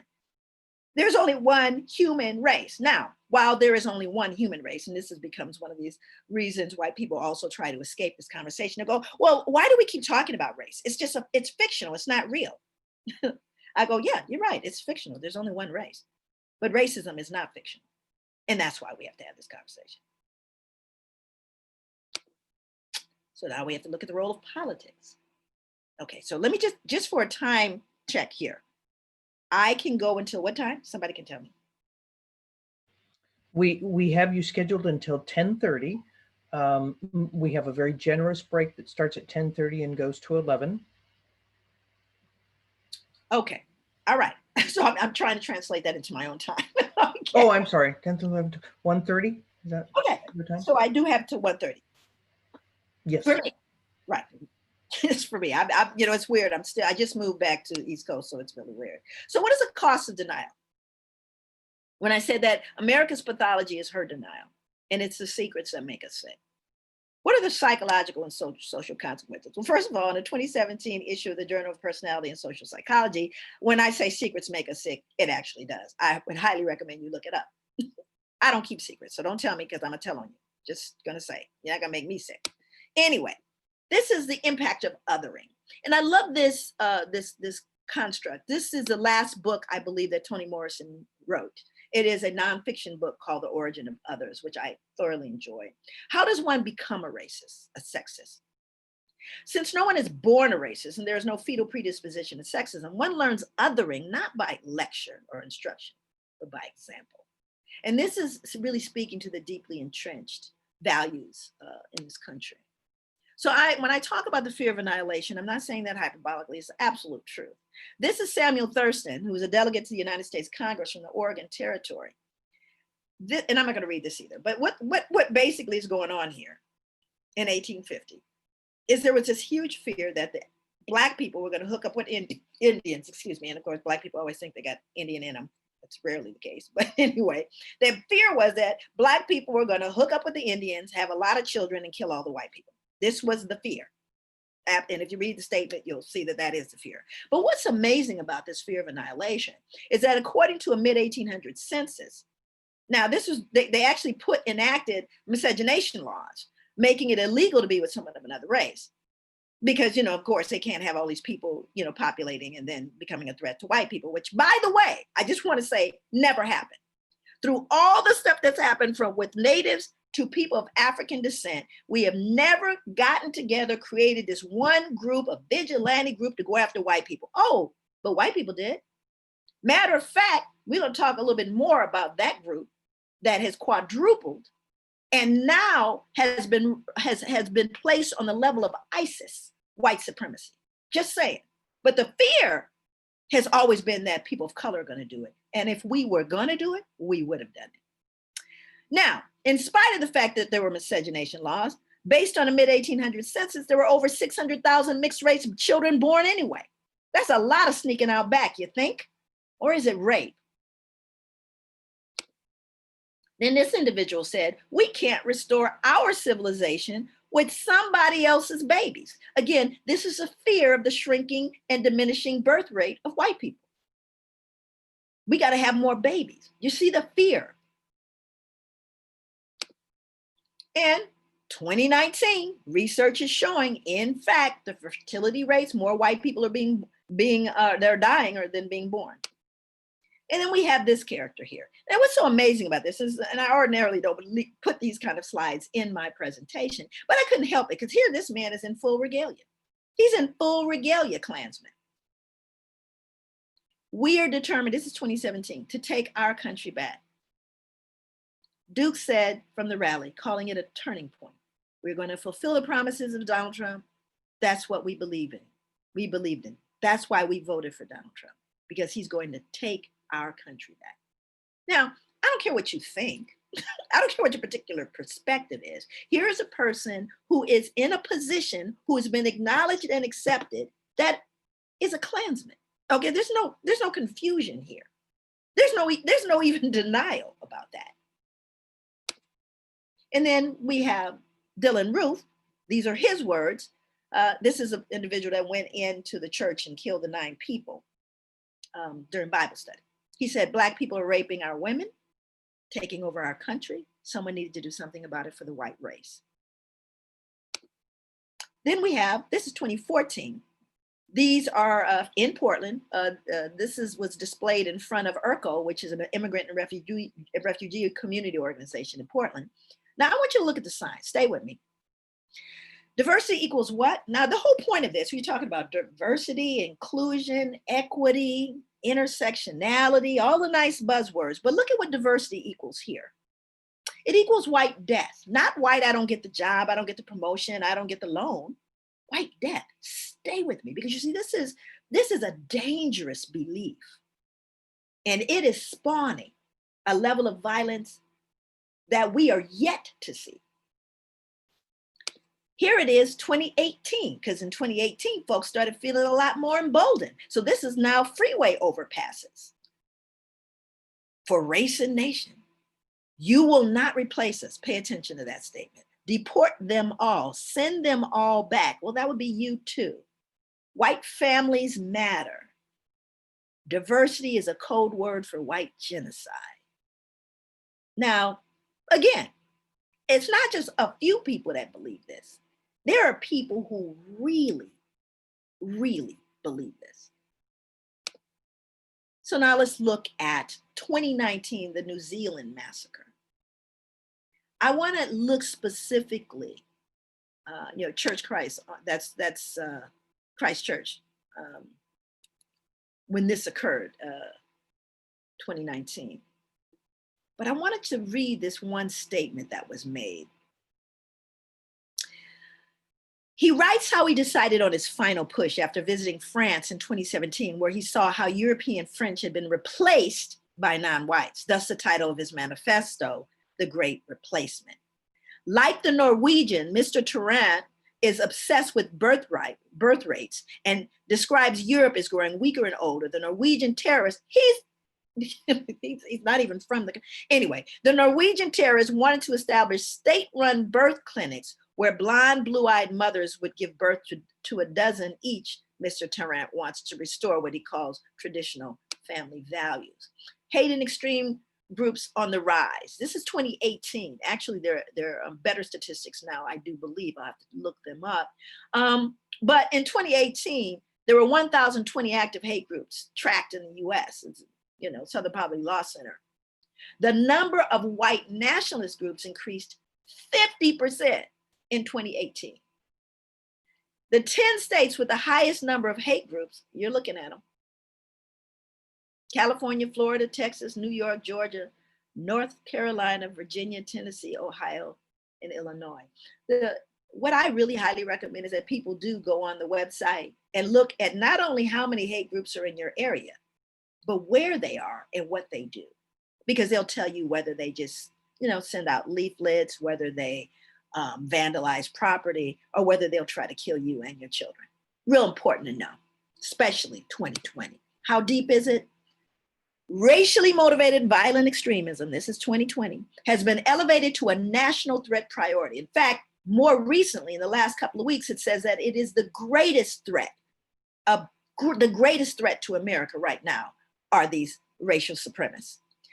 FBI Director Christopher Wray told the House Judiciary Committee on Wednesday, this puts it on the same footing as ISIS. So again, I'm trying to move us through a continuum to help us understand how these beliefs, even the beliefs about our being not fully human, has even impacted COVID, has impacted medical treatment. Not my opinion, data from nurses and doctors believing that Black people, well, we don't feel pain on the same level as white people. I won't even talk about the 3/5 compromise. You got to know that already. Number of slave-holding US presidents. You better take a picture of this because you're never going to see it in a textbook. Because this has, on our watch, been removed from textbooks. How did that happen, you might wonder? Well, here's how it happens. So you have poor school districts all over the United States, poor school districts that are trying to get, their books for their kids. They're trying to make certain that their schools have all the proper equipment, but they can't afford a lot. So they go to, what we call the Walmart of textbooks, which is located, in Texas. And guess what? They have removed slavery. Stay with me. Now, you may have remembered this because it went viral. A little boy was in, I believe, his geography class, and they said, well, they had workers. They brought over workers from Africa. Workers. And he took a picture of it and sent it to his mother.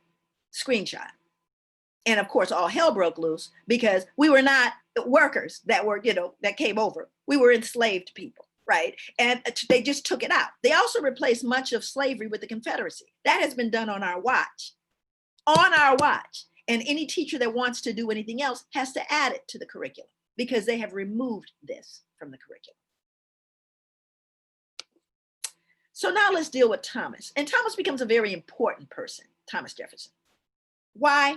Because Thomas Jefferson set the stage for not only what his countrymen believed about Black people, but what everyone else in the world believed, and especially his countrymen, because, of course, Europeans, folks in Europe really looked down and despised American white people. They felt that they were lazy, they were disgusting, they were sexually inappropriate, all of this stuff. And Thomas Jefferson was trying to gain the support and respect of his own countrymen. But these are his words, again, taken from the portable Jefferson and Notes on the State of Virginia. He says, Blacks smell bad, his words, and were physically unattractive.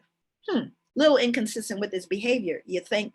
And let's not be confused about Sally Hemings. She wasn't a woman. She was 13 when she came into his employ and became pregnant before she was 16. So now we call someone something else that does that.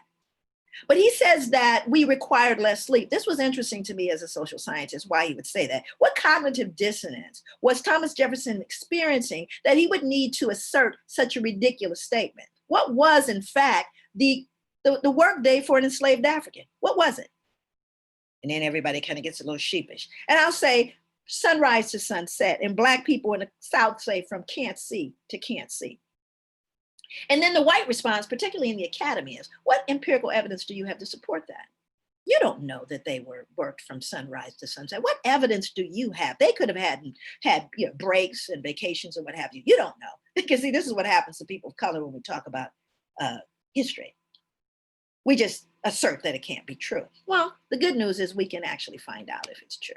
First of all, we can ask the enslaved Africans, and there are literally thousands of slave narratives. This is just one. Never known nothing but work, never knew rest, felt like my back was gonna break. This is the gospel truth. That was Sarah Gudger. And then something even more amazing happened. Our ancestors unearthed themselves on Wall Street.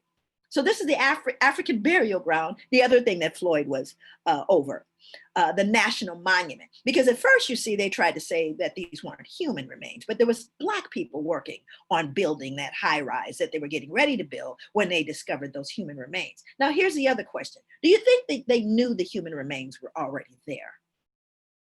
Do you think they just mistakenly fell upon it? Well, let's read this data.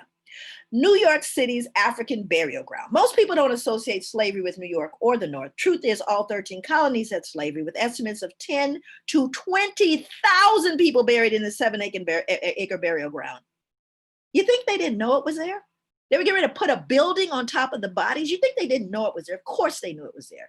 It's considered the largest known site of its kind in the US. Blakey's analysis of human skeletal remains, okay, here's empirical work, revealed that these men and women were literally worked to death. How do you know? They suffered from enthesopathies, a condition resulting in the muscle detaching itself from the bone as a result of people being worked beyond human capacity. You lazy people, you. Who works so hard that the muscle detaches itself from the bone?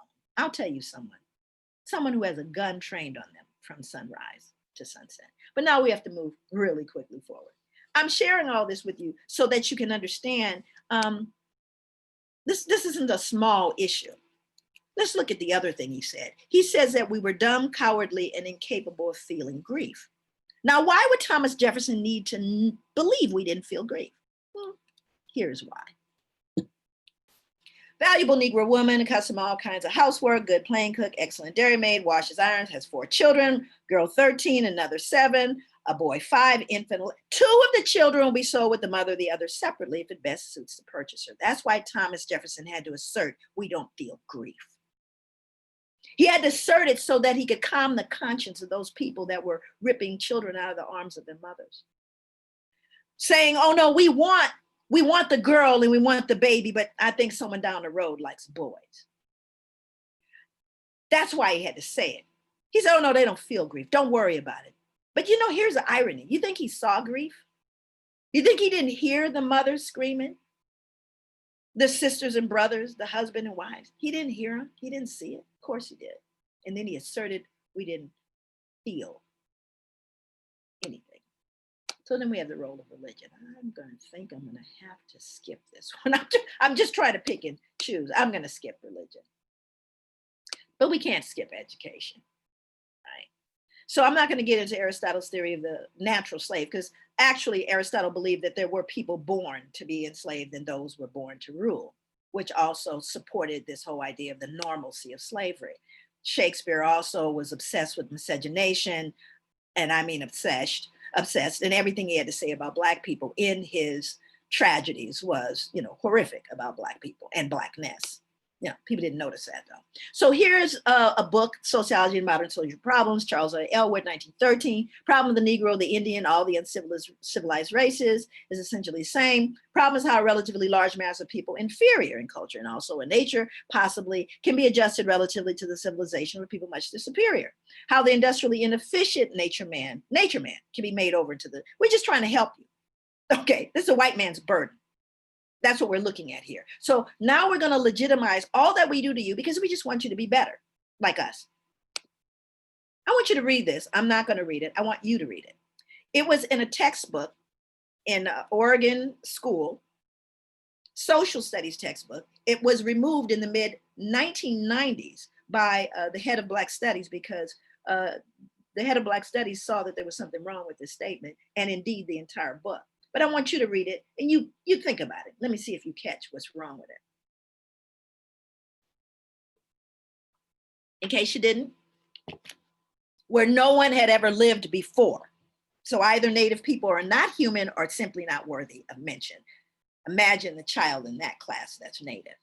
And the white teachers, most of whom are white women, protested even after they saw it. They didn't see any reason why it should be removed. So now we move back up to 2016, really important here.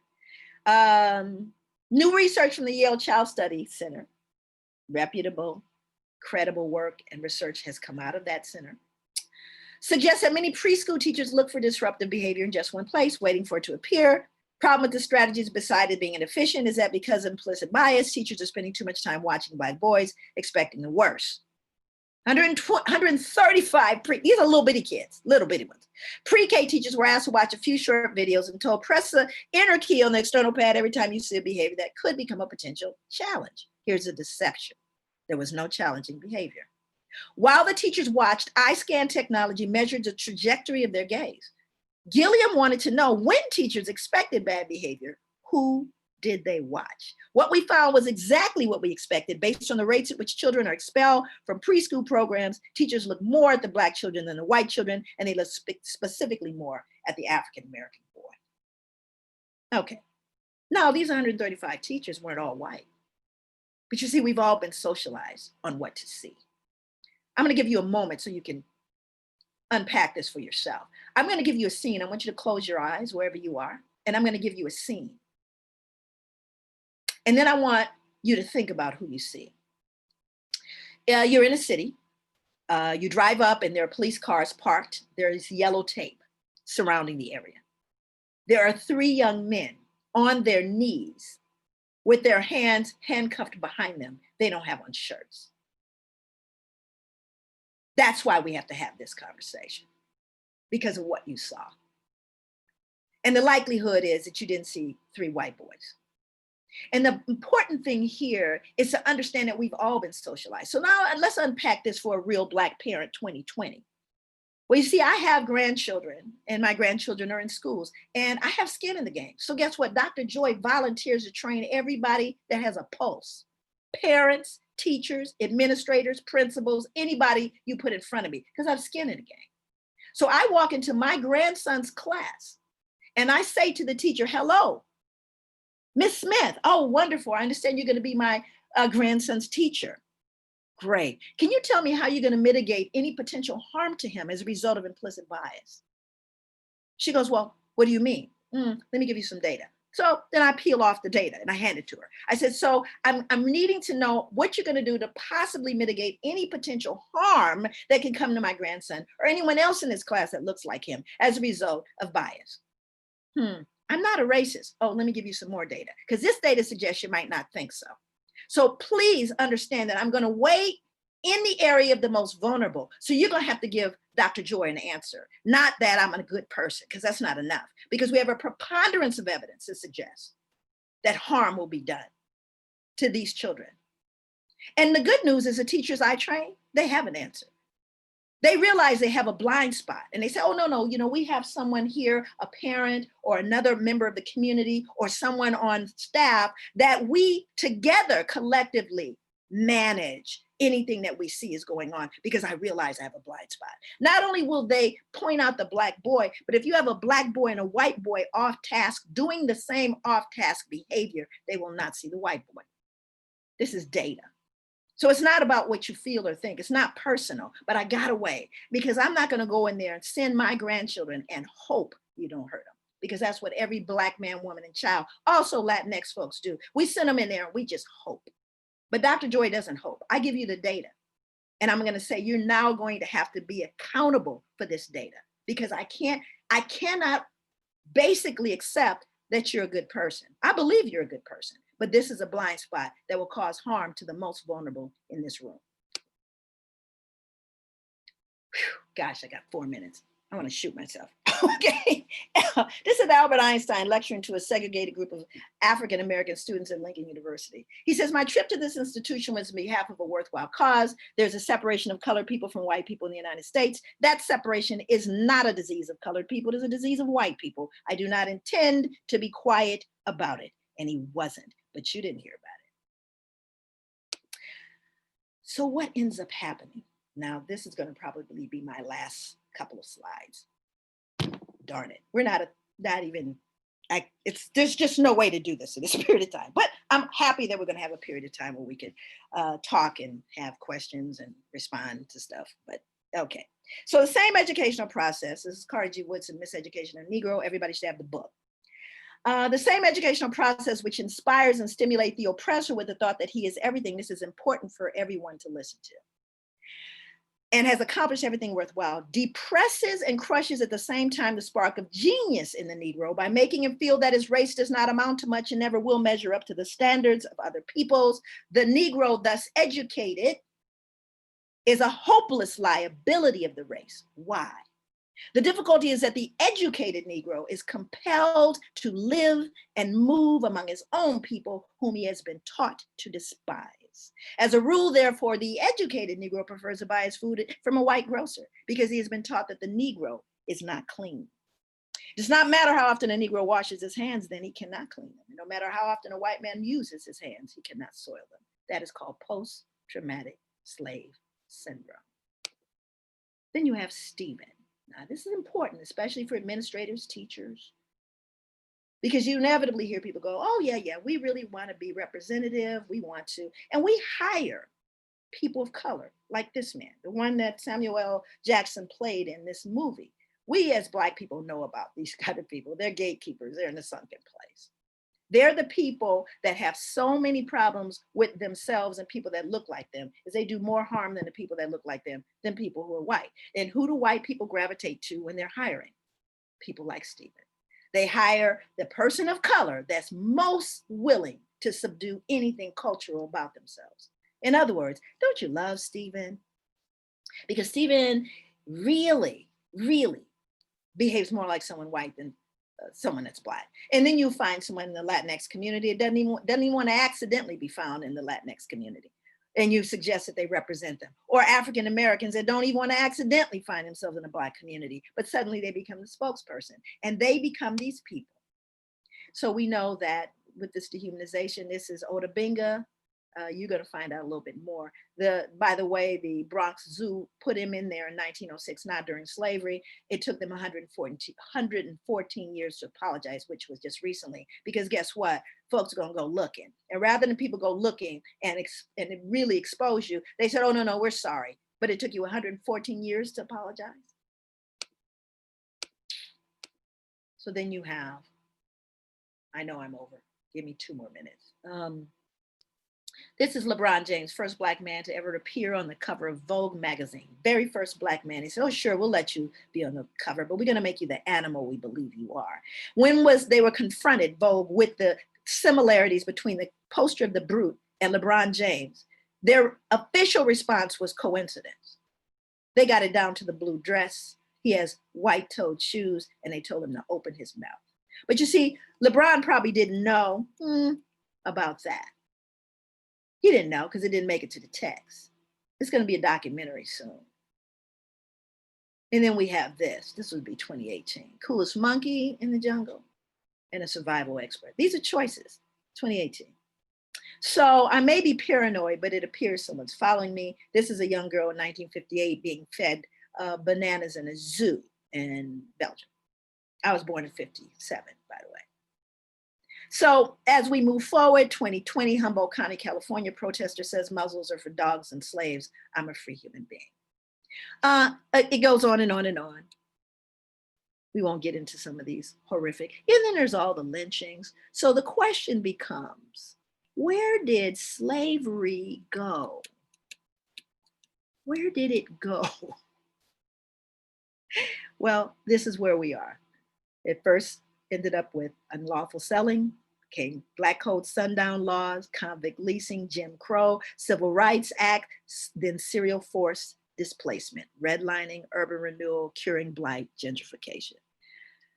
Don't have time to go into all of it. I've got about a couple hundred, and I actually eliminated 100 slides. But the bottom line here is this is not enough time, and this is not actually when we should be learning this. We should have learned this a long time ago. The next part of my presentation, which will be later on today, are my models for change.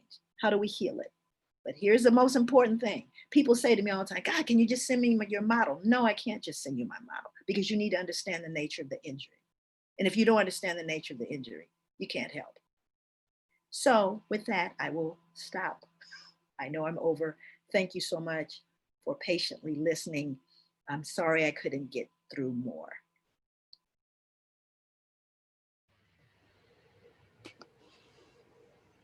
Thank you, Dr. DeGruy, for your comments. I just want to share back with you, I've been monitoring the YouTube chat, and there's been so many affirmations.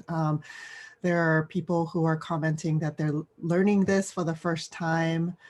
There's also folks who are appreciating your clarity of thought and analysis. And I think everybody is just taking it in right now. I don't see any questions. And so I'll pass it over to Pat to transition us to the next part. So Very quickly, I will tell folks, people are begging that you just keep talking, and even folks have said, well, gosh, the restroom is only 10 feet away. So with that, what I will say is we are going to take a break. Now you can see very clearly why we have our racial affinity groups, I think. But I want to reassure all of the folks that have asked for you to stay with us all day. I want to reassure everyone that we are contracting with Dr. DeGruy to work with us this entire year.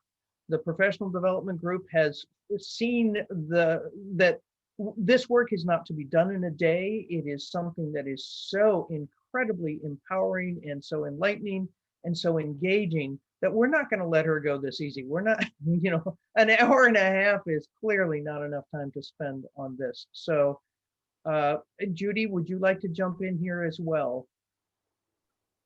I just want to thank you again for being with us, Dr. DeGruy, and we'll have some opportunity to reflect on how the day goes. Thank you again for agreeing to be with us for the whole year. Again, this is hardly a one and done. Other activities that we have during the year will build on what you have done. We are committed as a district, and the work is clear, and the work is what we're committed to. So thank you again. My pleasure.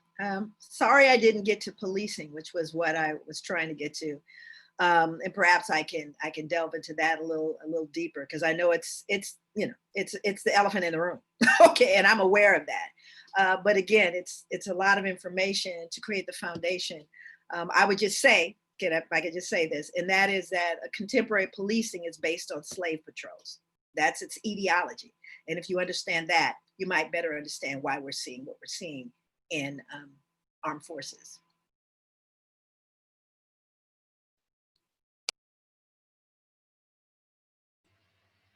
All right, everybody, relax a little bit, go take your bio breaks, and come back and join your affinity group at 11 o'clock. We hope to start exactly at 11.